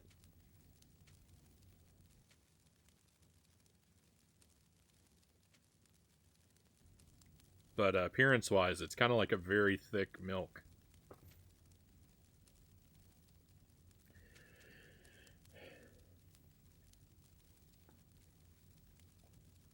Much they saw and far they went, and many homes they visited, but always with a happy end. The spirits stood beside sick beds, and they were cheerful. On foreign lands, and they were close at home. By struggling men, and they were patient in their greater hope. By poverty, and it was rich in almshouse, hospital, and jail, in misery's every refuge, where vain man in his little brief authority had not made fast the door and barred the spirit out, he left his blessing and taught Scrooge his precepts. It was a long night, if it were only a night, but Scrooge had his doubts of this, because the Christmas holidays appeared to be condensed into the space of time they passed together. It was strange, too, that while Scrooge remained unaltered in his outward form, the ghost grew older, clearly older. Scrooge had observed this change, but never spoke of it until they left the children's 12th night party. When, looking at the spirit as they stood together in an open place, he noticed that its hair was gray. Are spirits' lives so short? Asked Scrooge. My life upon this globe is very brief, replied the ghost. It ends tonight. Tonight, cried Scrooge. Tonight at midnight. Hark, the time is drawing near. The chimes are ringing, and the 3/4 past 11 at that moment. Forgive me if I am not justified in what I ask, said Scrooge, looking intently at the spirit's robe, but I see something strange, and not belonging to yourself, protruding from your skirts. Is it a foot or a claw? It might be a claw, for the flesh there is upon it, was the spirit's sorrowful reply. Look here. From the foldings of its robe it brought 2 children, wretched, abject, frightful, hideous, miserable. They knelt down at its feet and clung upon the outside of its garment. Oh, man, look here. Look, look, down here, exclaimed the ghost. They were a boy and girl, yellow, meager, ragged, scowling, wolfish, but prostrate, too, in their humility. Where graceful youth should have filled their features out and touched them with its freshest tints, a stale and shriveled hand, like that of age, had pinched and twisted them and pulled them into shreds. Where angels might have sat enthroned, devils lurked and glared out menacing. No change, no degradation, no perversion of humanity in any grade through all the mysteries of wonderful creation has monsters half so horrible and dread. Scrooge started back, appalled, having having them shown to him in this way. He tried to say they were fine children, but the words choked themselves rather than be parties to a lie of such enormous magnitude. Spirit, are they yours? Scrooge could say no more. They are man's, said the spirit, looking down upon them, and they cling to me, appealing from their fathers. This boy is ignorance, this girl is want. Beware them both, and all of their degree, but most of all beware this boy, for on his brow I see that written which is doom, unless the writing it be erased. Deny it. Cried the spirit, stretching out its hand toward the city. Slander those who tell it ye, admit it for your facetious purposes, and make it worse, and bide the end. Have they no refuge, or recourt, or resource? Cried Scrooge. Are there no prisons? Said the spirit, turning on him for the last time with his own words. Are there no workhouses? The bell struck 12. Scrooge looked about him for the ghost, and saw it not. As the last stroke ceased to vibrate, he remembered the prediction of old Jacob Marley, and lifting up his eyes, beheld a solemn phantom, draped and hooded, coming like a mist along the ground toward him.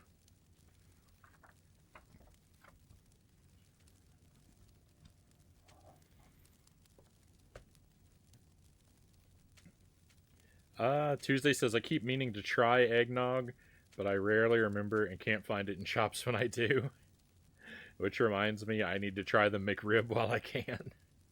'Tis the season. Get thee to a store, Tuesday, Cal says. Eggnog is like a shamrock shake. I can't decide if it's gross or amazing, Luke Cage says. I'm a pretty big fan of eggnog. All right, we were promised 2 Fireplace games tonight, my friends. So we've seen this one for I think long enough. Why don't we take a look at our other one?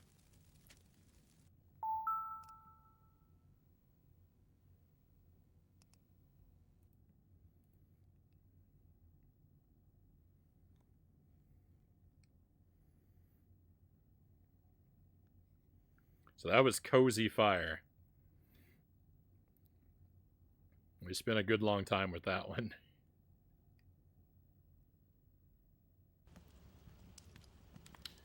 And this here is Fireplacing.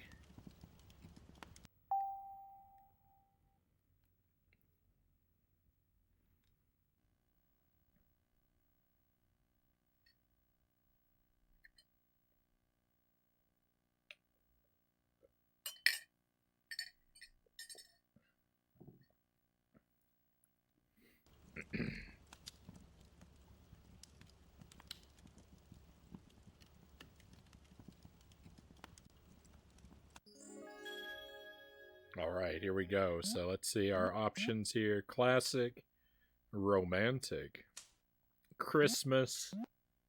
I mean, is there any other choice? Oh, that's all we got too.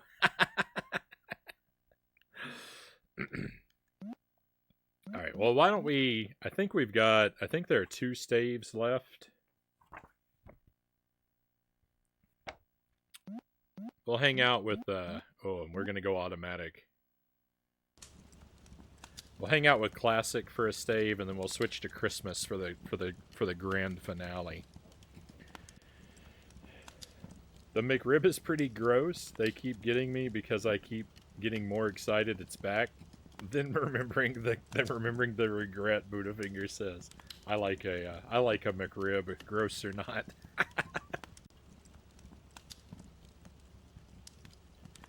I don't eat a ton of fast food.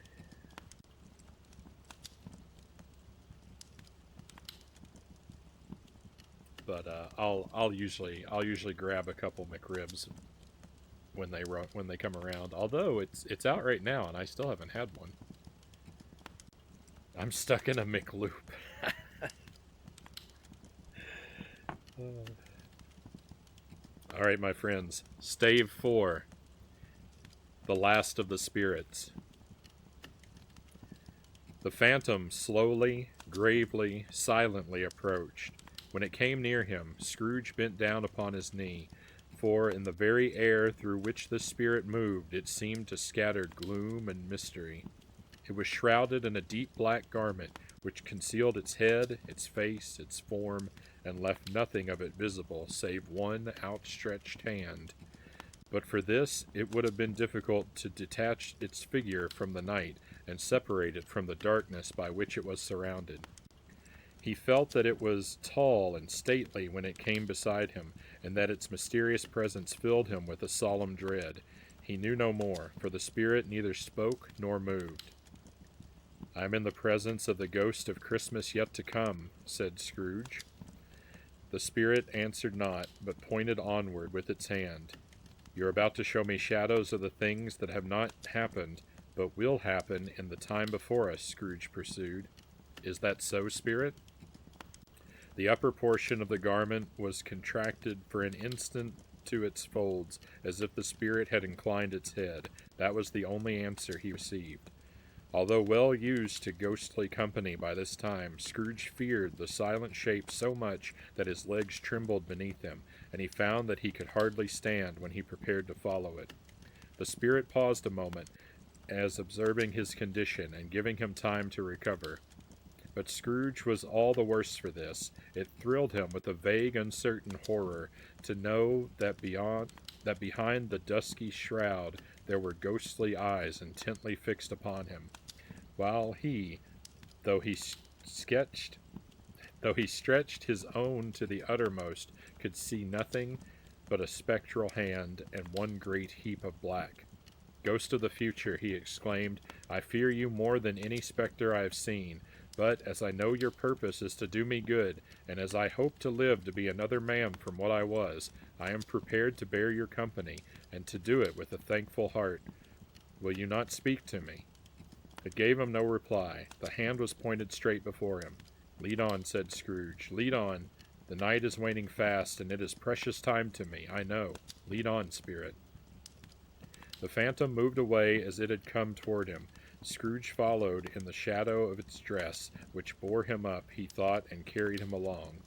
They scarcely seemed to enter the city, for the city rather seemed to spring up about them, and encompass them of its own act. But there they were, in the heart of it, on 'change, almost amongst the merchants, who hurried up and down, and chinked the money in their pockets, and conversed in groups, and looked at their watches, and trifled thoughtfully with their great gold seals, and so forth, as Scrooge had seen them often. The spirit stopped beside a little knot of businessmen, observing that the hand was pointed to them. Scrooge advanced to listen to their talk. "No," said a great fat man with a monstrous chin. "I don't know much about it, either way. I only know he's dead." "When did he die?" inquired another. "Last night, I believe." "Why, what was the matter with him?" asked a third, taking a vast quantity of snuff out of a very large snuff box. "I thought he'd never die." "God knows," says the first with a yawn. "What has he done with his money?" asked a red-faced gentleman with a pendulous excrescence. Excrescence? I do not know this word. Excrescence on the end of his nose, that shook like the gills of a turkey cock. "I haven't heard," said the man with the large chin, yawning again. "Left it to his company, perhaps. He hasn't left it to me, that's all I know." This pleasantry was received with a general laugh. "It's likely to be a very cheap funeral," said the same speaker, "for upon my life I don't know anybody to go to it. Suppose we make up a party and volunteer." "I don't mind going if lunch is provided," observed the gentleman with the excrescence on his nose. "I must be fed if I make one." Another laugh. "Well, I am the most disinterested among you, after all," said the first speaker, for I never wear black gloves and I never eat lunch, but I'll offer to go if anybody else will. When I come to think of it, I'm not at all sure that I wasn't his most particular friend, for we used to stop and speak whenever we met. Bye-bye." Speakers and listeners strolled away and mixed with other groups. Scrooge knew the men and looked toward the spirit for an explanation. The phantom glided on into a street. Its finger pointed to two persons meeting. Scrooge listened again, thinking that the explanation might lie here. He knew these men, also, perfectly. They were men of business, very wealthy, and of great importance. He had made a point always of standing well in their esteem, in a business point of view, that is, strictly in a business point of view. "How are you?" said one. "How are you?" returned the other. "Well," said the first, "Old Scratch has got his own at last, hey?" "So I am told," returned the second. "Cold, isn't it?" "Seasonable for Christmas time. You're not a skater, I suppose?" No, something else to think of. Good morning." Not another word. That was their meeting, their conversation, and their parting. Scrooge was at first inclined to be surprised that the spirit should attach importance to conversations apparently so trivial, but feeling assured that they must have some hidden purpose, he set himself to consider what it was likely to be. They could scarcely be supposed to have any bearing on the death of Jacob, his old partner, for that was past, and this ghost's province was the future. Nor could he think of anyone immediately connected with himself to whom he could apply them, but nothing doubting that to whomsoever they applied, they had some latent moral for his own improvement. He resolved to treasure up every word he heard and everything he saw, and especially to observe the shadow of himself when it appeared, for he had an expectation that the conduct of his future self would give him the clue he missed, and would render the solution of these riddles easy.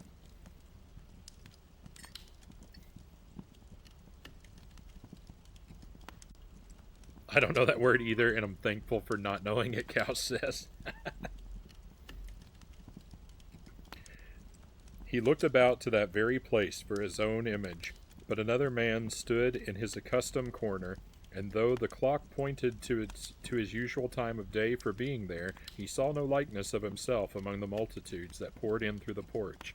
It gave him little surprise, however, for he had been revolving in his mind a change of life, and thought and hoped he saw his newborn resolutions carried out in this. Quiet and dark, beside him stood the phantom, with its outstretched hand. When he roused himself from his thoughtful quest, he fancied, from the turn of the hand and its situation in reference to himself, that the unseen eyes were looking at him keenly. It made him shudder and feel very cold. They left the busy scene and went into an obscure part of the town, where Scrooge had never penetrated before, although he recognized its situation and its bad repute. The ways were foul and narrow, the shops and houses wretched, the people half naked, drunken, slipshod, ugly. Alleys and archways, like so many cesspools, disgorged their offences of smell and dirt and life upon the straggling streets, and the whole quarter reeked with crime, with filth and misery. Far in this den of infamous resort, there was a low-browed, beetling shop below a penthouse roof, where iron, old rags, bottles, bones, and greasy offal were bought.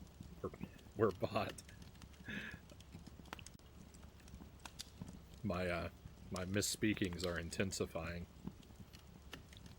Upon the floor within were piled up heaps of rusty keys, nails, chains, hinges, files, scales, weights, and refuse iron of all kinds. Secrets that few would like to scrutinize were bred and hidden in mountains of unseemly rags, masses of corrupted fat, and sepulchres of bones. Sitting in among the wares he dealt in, by a charcoal stove made of old bricks, was a gray-haired rascal, nearly 70 years of age, who had screened himself from the cold air without by a frowsy curtaining of miscellaneous tatters, hung upon a line, and smoked his pipe in all the luxury of calm retirement. Scrooge and the Phantom came into the presence of this man, just as a woman with a heavy bundle slunk into the shop, but she had scarcely entered when another woman, similarly laden, came in too, and she was closely followed by a man in faded black, who was no less startled by the sight of them than they had been upon the recognition of each other. After a short period of blank astonishment, in which the old man with the pipe had joined them, they all three burst into a laugh. Let the chairwoman alone be the first, cried she who had entered first. Let the charwoman. Let the laundress alone to be the second, and let the undertaker's man alone to be the third. Look here, by Joe, here's a chance, if we haven't all three met here without meaning it.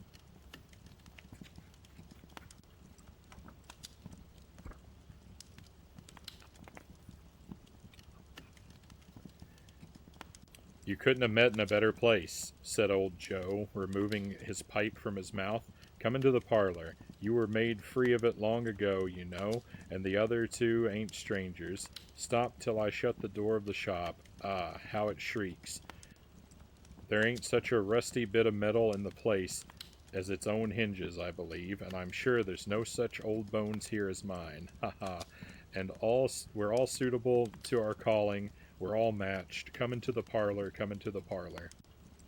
The parlor was the space behind the screen of rags. The old man raked the fire together with an old stair-rod, and having trimmed his smoky lamp, for it was night, with the stem of his pipe, put it in his mouth again. While he did this, the woman, who had already spoken, threw her bundle on the floor, and sat down in a flaunting manner on a stool, crossing her elbows on her knees, and looking with a bold defiance at the other two. What odds, then? What odds, Mrs. Dilber, said the woman. Every person has a right to take care of themselves. He always did. That's true indeed, said the laundress. No man so more. Why, then, don't stand staring as if you was afraid, woman. Who's the wiser? We're not going to pick holes in each other's coats, I suppose. No, indeed, said Mrs. Dilber and the man together. We should hope not. Very well, then, cried the woman. That's enough. Who's the worse for the loss of a few things like these? Not a dead man, I suppose. No, indeed, said Mrs. Dilber, laughing. If he wanted to keep 'em after he was dead, a wicked old screw, pursued the woman. Why wasn't he natural in his lifetime? If he had been, he'd have had somebody to look after him when he struck with death, instead of lying gasping out his last there alone by himself. It's the truest word that ever was spoke, said Mrs. Dilber. It's a judgment on him. I wish it was a little heavier one, replied the woman, and it should have been. You may depend upon it. If I could have laid my hands on anything else, open that bundle, old Joe, and let me know the value of it. Speak out plain. I'm not afraid to be the first, nor afraid for them to see it. We knew pretty well that we were helping ourselves before we met here, I believe. It's no sin. Open the bundle, Joe. But the gallantry of her friends would not allow of this, and the man in faded black, mounting the breach, first produced his plunder. It was not extensive. A seal or two, a pencil case, a pair of sleeve buttons, and a brooch of no great value were all. They were severally examined and appraised by old Joe, who chalked the sums he was disposed to give for each upon the wall, and added them up into a total when he found that there was nothing more to come. That's your account, said Joe, and I wouldn't give another 6 pence, if I was to be boiled for not doing it. Who's next? Mrs. Dilber was next. Sheets and towels, a little wearing apparel, 2 old-fashioned silver teaspoons, a pair of sugar tongs, and a few boots. Her account was stated on the wall in the same manner. I always give too much to ladies. It's a weakness of mine, and that's the way I ruin myself, said old Joe. That's your account. If you asked me for another penny and made it an open question, I'd repent of being so liberal and knock off half a crown. And now undo my bundle, Joe, said the first woman. Joe went down on his knees for the greater convenience of opening it, and having unfastened a great many knots, dragged out a large and heavy roll of some dark stuff. What do you call this? Said Joe. Bed curtains? Ah, returned the woman, laughing and leaning forward on her crossed arms. Bed curtains. You don't mean to say you took him down, rings and all, with him lying there, said Joe. Yes, I do, replied the woman. Why not? You were born to make your fortune, said Joe, and you'll certainly do it. I certainly shan't hold my hand when I can get anything in it by reaching it out, for the sake of such a man as he was, I promise you, Joe, returned the woman coldly. Don't drop that oil upon the blankets now. His blankets? Asked Joe. Whose else do you think? Replied the woman. He isn't likely to take cold without 'em, I dare say.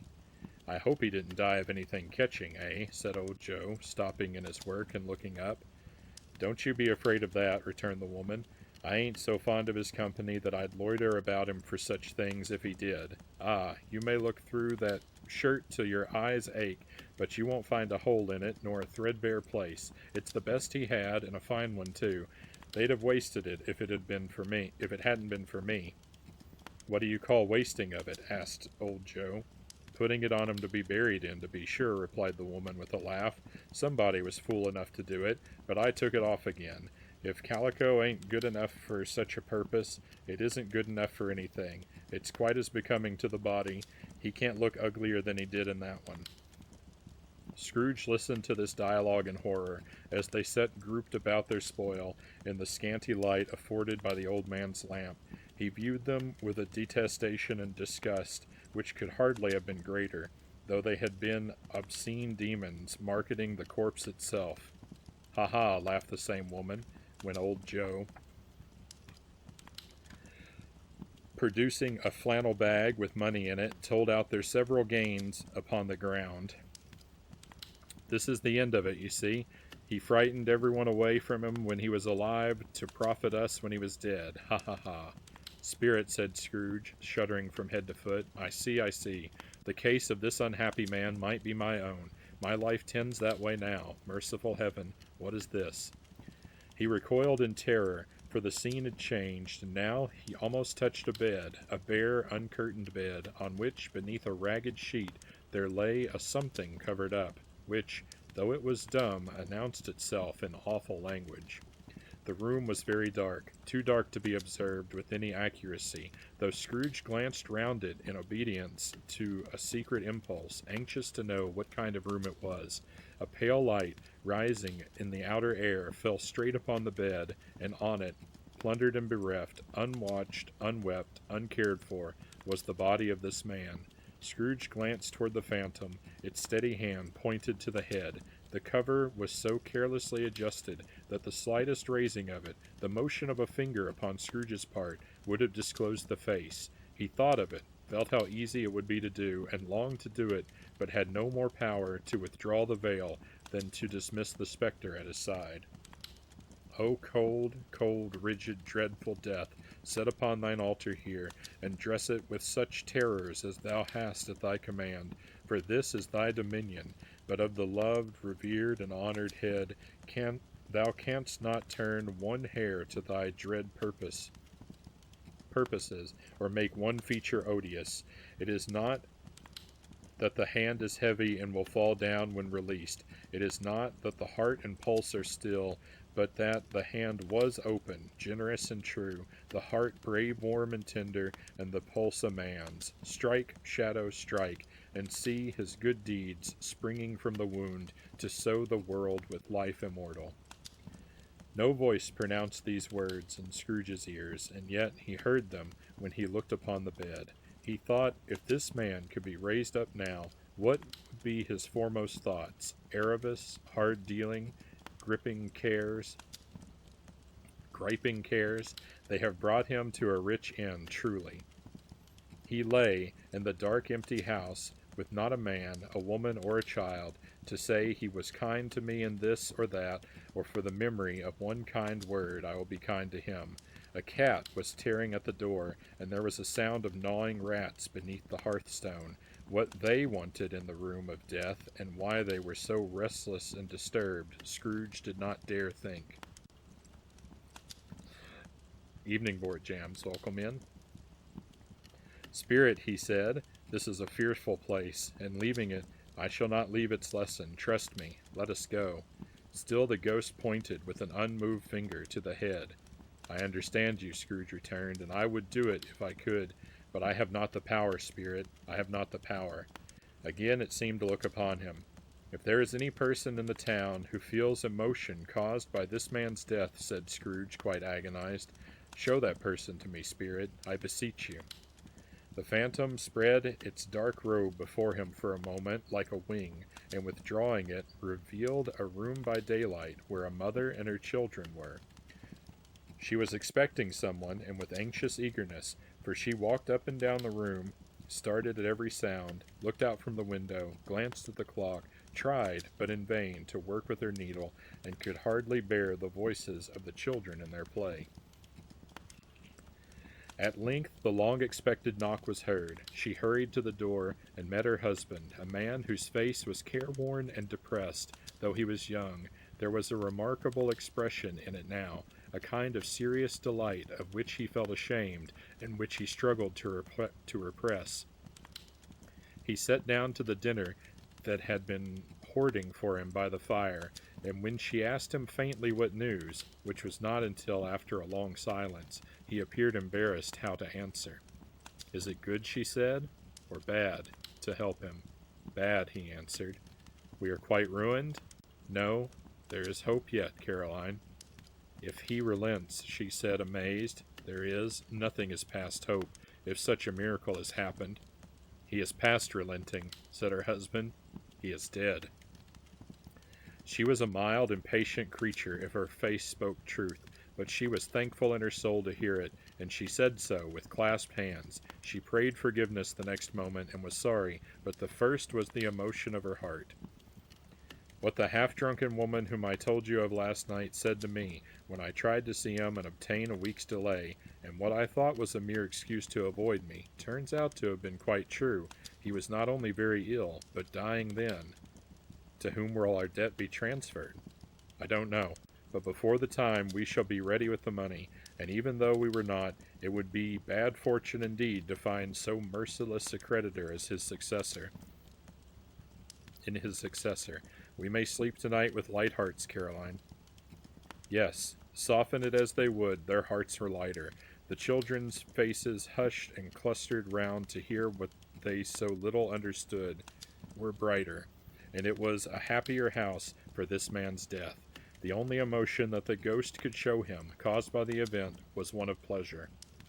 Let me see some tenderness connected with the death, said Scrooge, or that dark chamber spirit, which we left just now, will be forever present to me. The ghost conducted him through several streets familiar to his feet, and as they went along, Scrooge looked here and there to find himself, but nowhere was he to be seen. They entered poor Bob Cratchit's house, the dwelling he had visited before, and found the mother and the children seated round the fire. Quiet, very quiet. The noisy little Cratchits were as still as statues in one corner, and sat looking up at Peter, who had a book before him. The mother and her daughters were engaged in sewing, but surely they were very quiet. And he took a child and set him in the midst of them. Where had Scrooge heard those words? He had not dreamed them.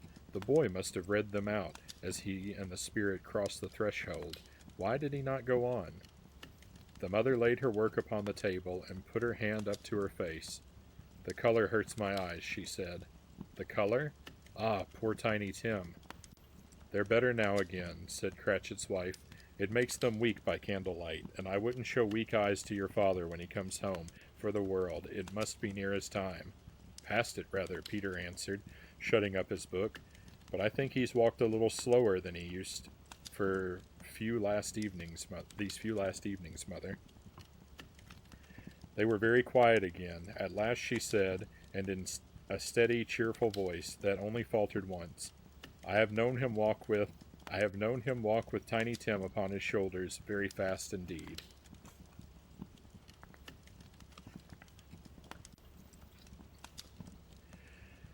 And so have I, cried Peter, often. And so have I, exclaimed another. So had all. But he was very light to carry, she resumed, intent upon her work, and his father loved him so that it was no trouble, and there is your father at the door. She hurried out to meet him, and little Bob and his comforter, he had need of it, poor fellow, came in. His tea was ready for him on the hob, and they all tried who should help him to it most. Then the two young Cratchits got upon his knees, and laid each child a little cheek against his face, as if to say, "Don't mind it, father, don't be grieved." Bob was very cheerful with them, and spoke pleasantly to all his family. He looked at the work upon the table, and praised the industry and speed of Mrs. Cratchit and the girls. They would be done long before Sunday, he said. "Sunday? You went today, then, Robert?" said his wife. "Yes, my dear," returned Bob.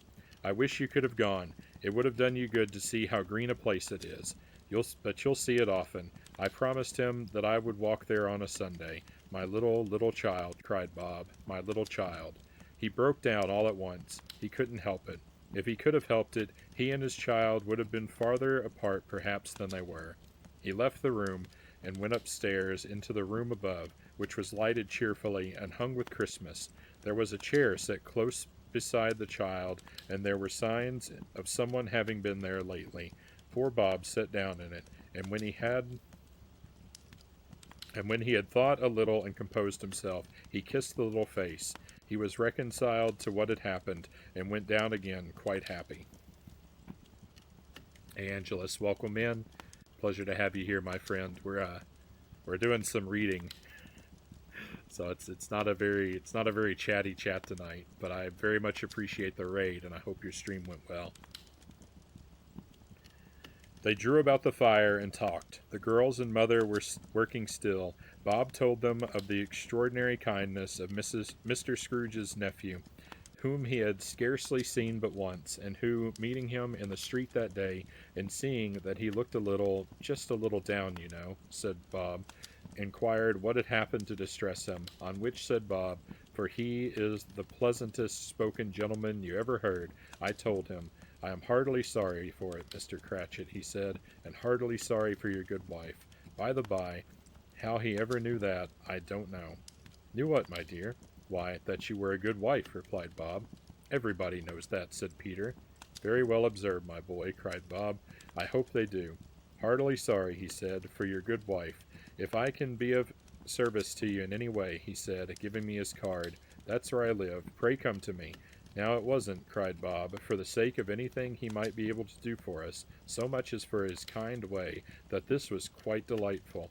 It really seemed as if he had known our Tiny Tim and felt with us." "I'm sure he's a good soul," said Mrs. Cratchit.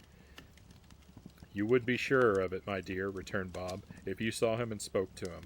I shouldn't be at all surprised, mark what I say, if he got Peter a better situation." "Only hear that, Peter," said Mrs. Cratchit.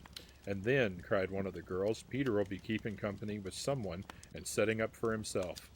"Get along with you," retorted Peter, grinning. "It's just as likely as not," said Bob. "One of these days, though there's plenty of time for that, my dear. But however and whenever we part from one another, I am sure we shall none of us forget poor Tiny Tim, shall we, or this first parting that there was among us?" "Never, father," cried they all. "And I know," said Bob, "I know, my dears, that when we recollect how patient and how mild he was, although he was a little child, we shall not quarrel easily among ourselves, and forget poor Tiny Tim in doing it." "No, never, father," they all cried again. "I'm very happy," said little Bob. "I'm very happy." Mrs. Cratchit kissed him, and his daughters kissed him. The two young Cratchits kissed him, and Peter and himself shook hands. "Spirit of Tiny Tim, thy childish essence was from God." "Spectre," said Scrooge, "something informs me that our parting moment is at hand. I know it, but I know not how. Tell me what a man that was, whom we saw lying dead." The ghost...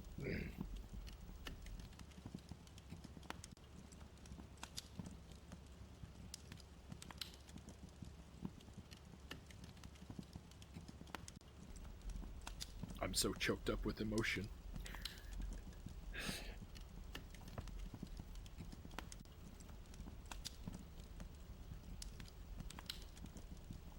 The ghost of Christmas yet to come conveyed him as before, though at a different time, he thought. Indeed, there seemed no order in these later visions, save that they were in the future, into the resorts of business men, but showed him not himself. Indeed, the spirit did not stay for anything, but went straight on, as to the end just now desired, until besought by Scrooge to tarry for a moment. "This court," said Scrooge, "through which we hurry now, is where my place of occupation is, and has been for a length of time. I see the house. Let me behold what I shall be in days to come." The spirit stopped. The hand was pointed elsewhere. "The house is yonder," Scrooge exclaimed. "Why do you point away?" The inexorable finger underwent no change. Scrooge hastened to the window of his office and looked in. It was an office still, but not his. The furniture was not the same, and the figure in the chair was not himself. The phantom pointed as before. Thank you, Buddha Fingers.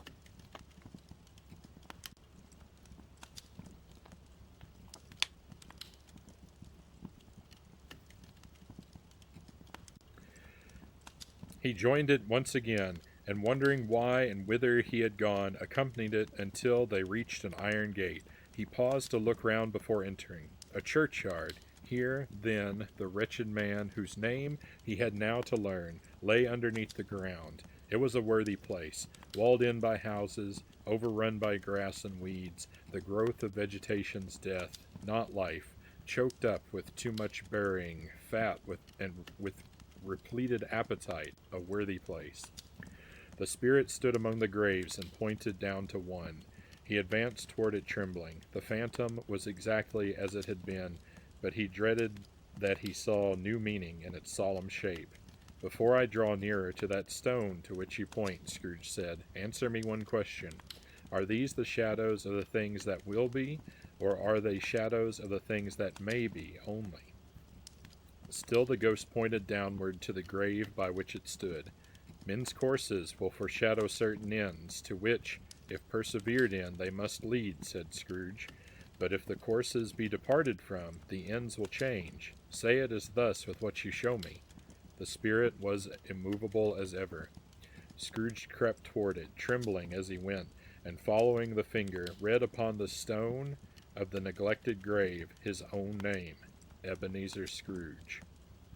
"Am I that man laid upon the bed?" he cried, upon his knees. The finger pointed from the grave to him and back again. "No, spirit. Oh, no, no." The finger still was there. "Spirit," he cried, tight clutching at its robe, "hear me. I am not the man I was. I will not be the man I must have been but for this intercourse. Why show me this if I am past all hope?" For the first time the hand appeared to shake. "Good spirit," he pursued, as down upon the ground he fell before it, "your nature intercedes for me and pities me. Assure me that I yet may change these shadows you have shown me by an altered life." The kind hand trembled.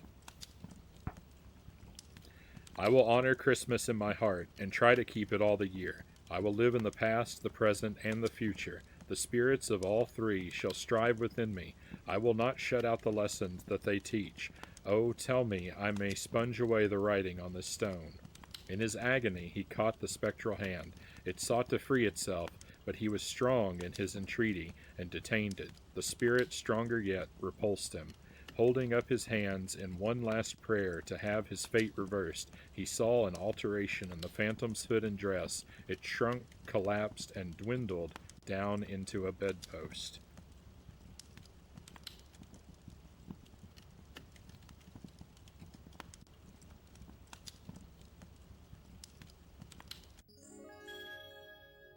All right, we're coming up on the end here, so we'll give our fireplace a switch.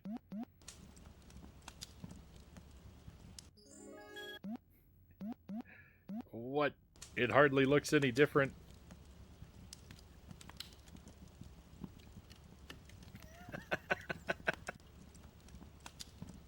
If you look really closely, maybe this isn't made. Maybe this actually wasn't made for a full screen display. Because if you look very closely, you can see what appear to be some Christmas gifts and some stars. What are you talking about? It's completely different.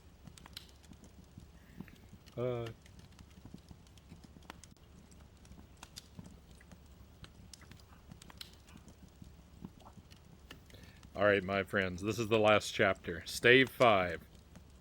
The end of it. Yes, and the bedpost was his own. The bed was his own. The room was his own. Best and happiest of all, the time before him was his own to make amends in.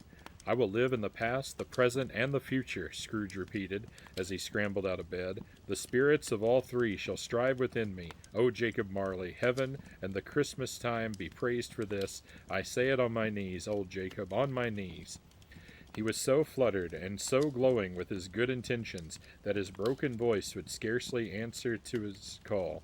He had been sobbing violently in his conflict with the spirit, and his face was wet with tears. "They are not torn down," cried Scrooge, folding one of his bed curtains in his arms. "They are not torn down, rings and all. They are here. I am here. The shadows of the things that would have been may be dispelled. They will be. I know they will."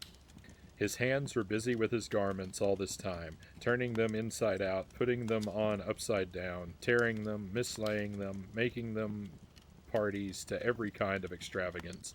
"I don't know what to do," cried Scrooge, laughing and crying in the same breath, and making a perfect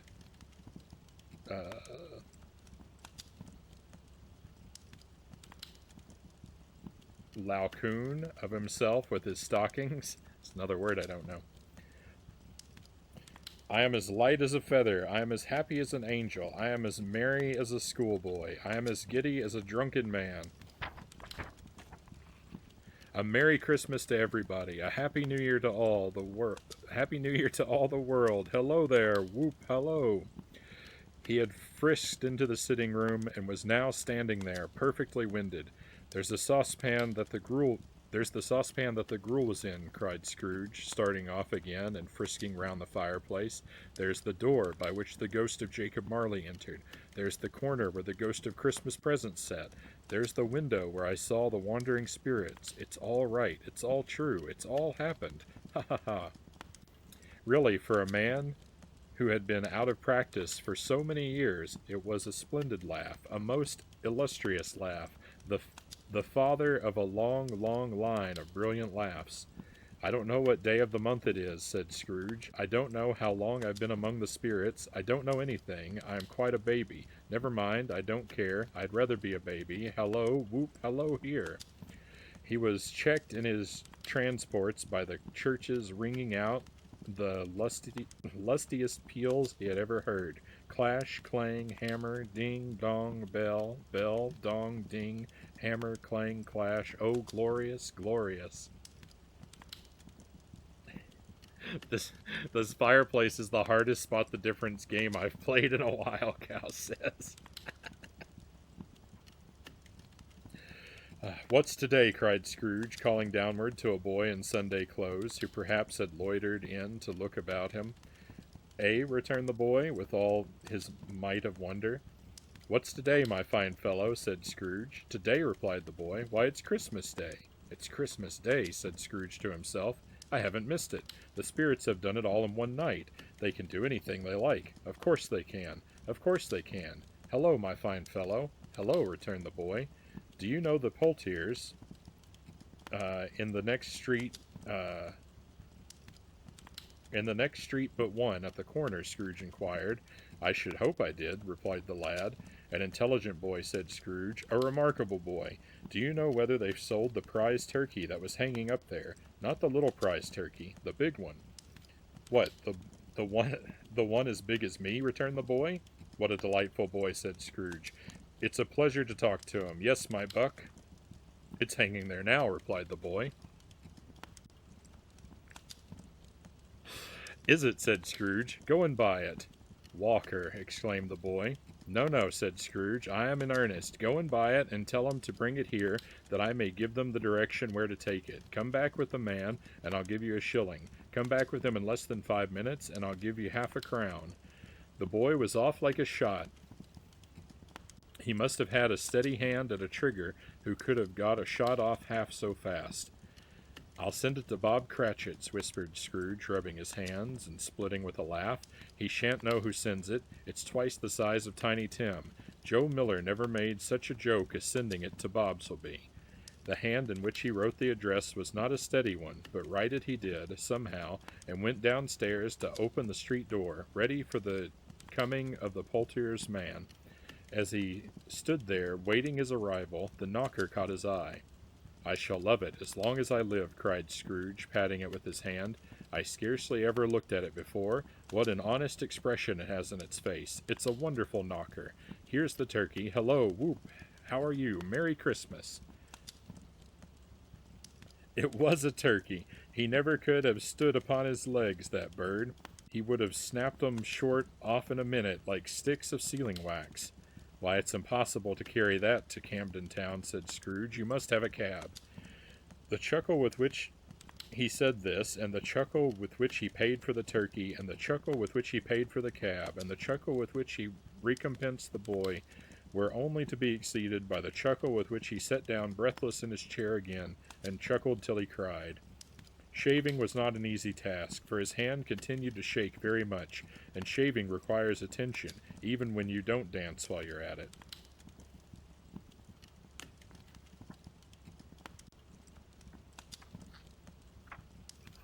But if he had cut the end off his nose, he would have put a piece of sticking plaster over it and been quite satisfied.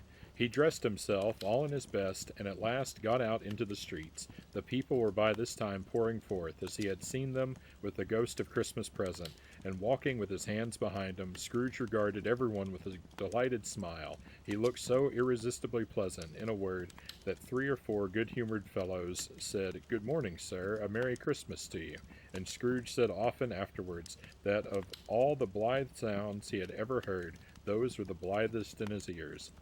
He had not gone far, when coming on toward him, he beheld the portly gentleman who had walked into his counting-house the day before, and said, "Scrooge and Marley's, I believe?" It sent a pang across his heart to think how this old gentleman would look upon him when they met, but he knew what path lay straight before him, and he took it. "My dear sir," said Scrooge, quickening his pace, and taking the old gentleman by both his hands, "how do you do? I hope you succeeded yesterday. It was very kind of you. A Merry Christmas to you, sir." "Mr. Scrooge?" "Yes," said Scrooge, "that is my name, and I fear it may not be pleasant to you. Allow me to ask your pardon, and will you have the goodness—" Here Scrooge whispered in his ear. "Lord bless me," cried the gentleman, as if his breath were gone. "Dear Mr. Scrooge, are you serious?" "If you please," said Scrooge. "Not a farthing less. A great many back payments are included in it, I assure you. Will you do me that favor?" "My dear sir," said the other, shaking hands with him, "I don't know what to say to such munifi—" The word is cut off. "Don't say anything, please," retorted Scrooge. "Come and see me. Will you come and see me?"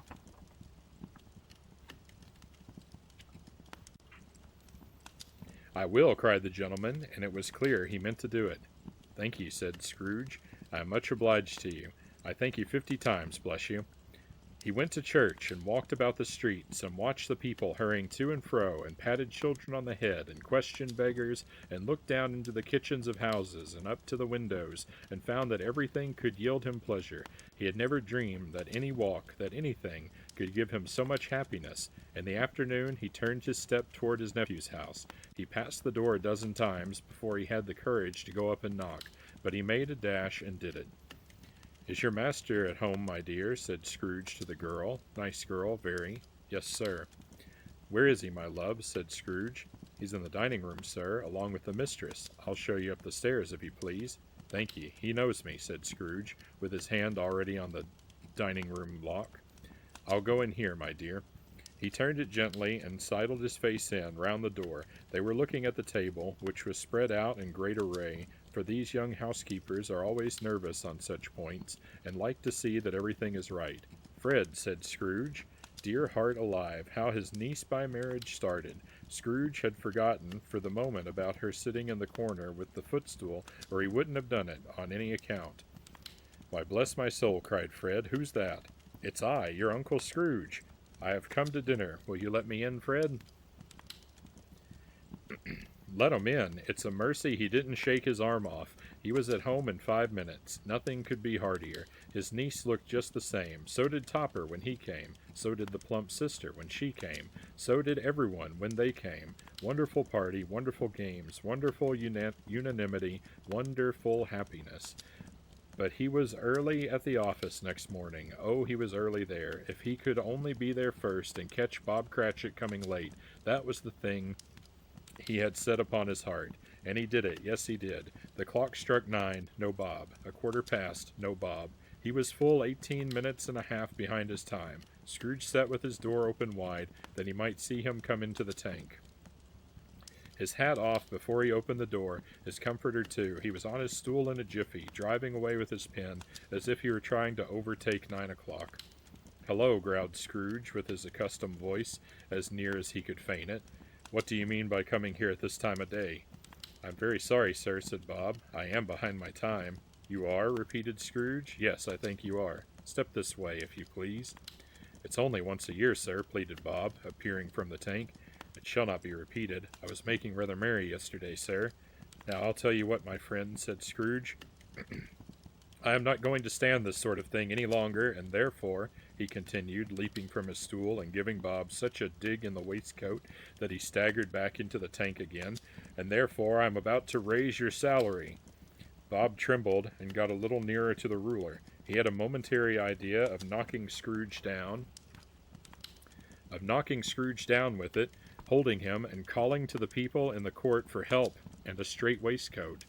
"A Merry Christmas, Bob," said Scrooge, with an earnestness that could not be mistaken, as he clapped him on the back. "A merrier Christmas, Bob, my good fellow, than I have given you for many a year. I'll raise your salary and endeavor to assist your struggling family, and we will discuss your affairs this very afternoon over a Christmas bowl of smoking bishop.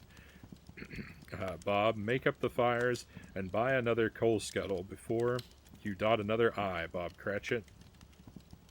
Scrooge was better than his word. He did it all, and infinitely more, and to Tiny Tim, who did not die, he was a second father. He became as good a friend, as good a master, and as good a man as the good old city knew, and any other good old city, town, or borough in the good old world. Some people laughed to see the alteration in him, but he let them laugh,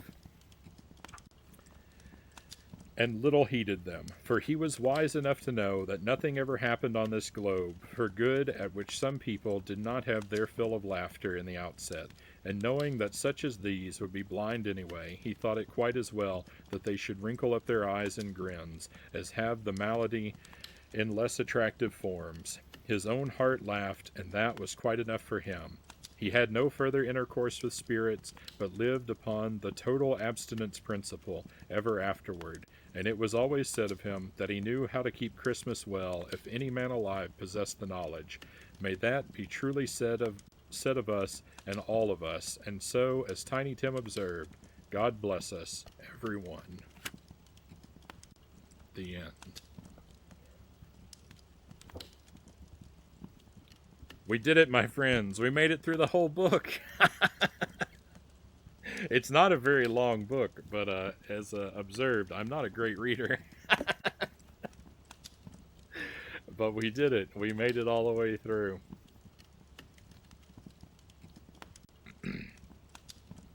My goodness, my vocal cords are fried. What a wonderful evening, Cow says. Oh, I think it was a pretty good time.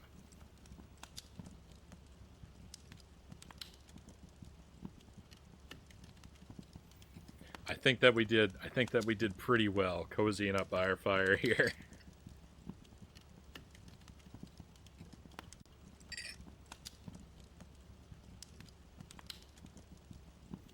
Thank you. This was really nice and a great pick-me-up after an arduous day in the jury box. That was on my mind, Cows. I didn't even know if you were going to be joining us tonight because I thought that might would have taken too much out of you. So I'm glad that you were able to make it. And Angelus, if you're still there, thank you again for the raid. If you want to fill us in a little bit about how your stream went, we're a little bit freer to chat now. I saw you're doing Adventure Island too. I hope it treated you well. And thank you for the watch streak. I appreciate the 3 streams in a row. Being lucky enough to enjoy your consistent company.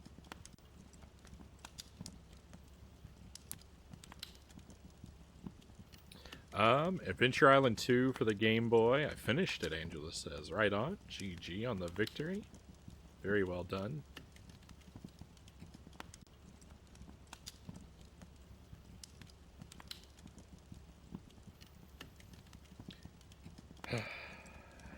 All right. Well, I think that it makes for a very short stream if we wrap up here, but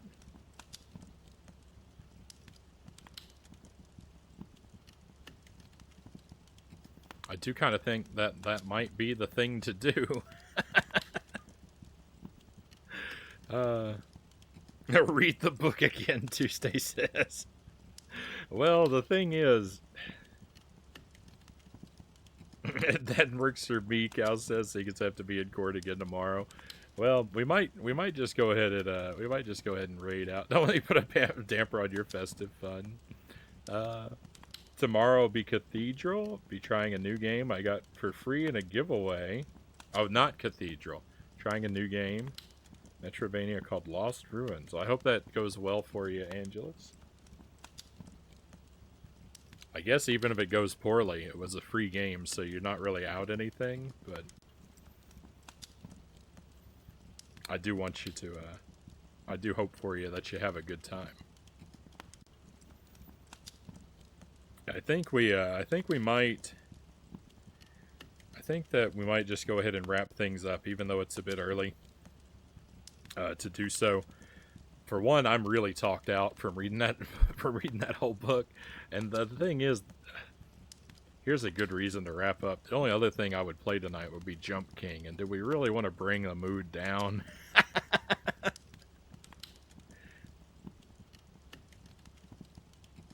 No, this is not an actual Fireplace Sport Jams. This is a WiiWare game. This is an application on the Wii. It's just a fire screensaver.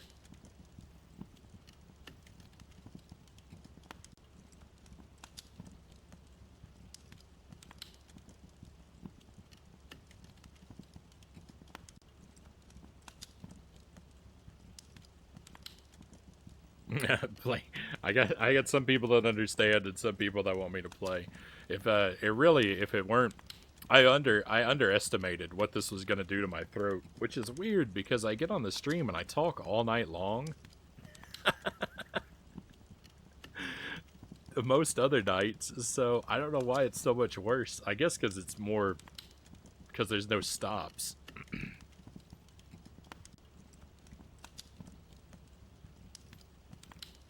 But yeah, I think we'll just go ahead and raid out early, my friends. Thank you for being here for this. I have to say, I really thought that this might be a dud of a stream. So I'm very grateful that so many people came in and stuck with us for it.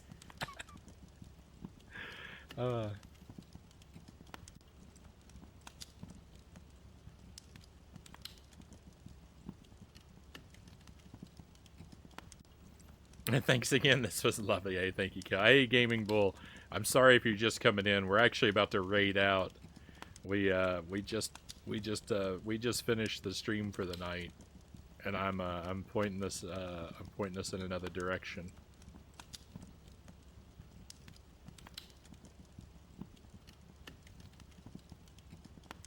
I'm gonna send us over to Kyle at Janked Jesus.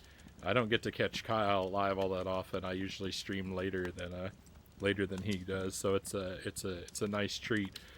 Kyle's a really friendly guy. He's got a wonderful stream. Lots of retro stuff.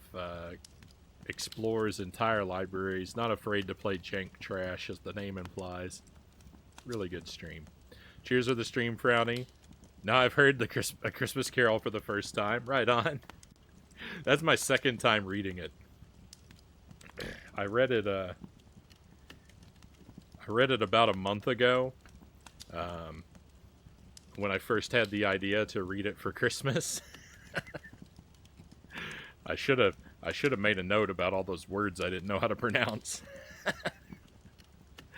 Good night, Angelus. Thank you for that. Thank you, everybody, for being here. I really appreciate your company. Should be back every night this week. We're looking to do Spyro tomorrow, Donkey Kong Country 3 on Wednesday, Hades on Thursday, and some real Christmas games.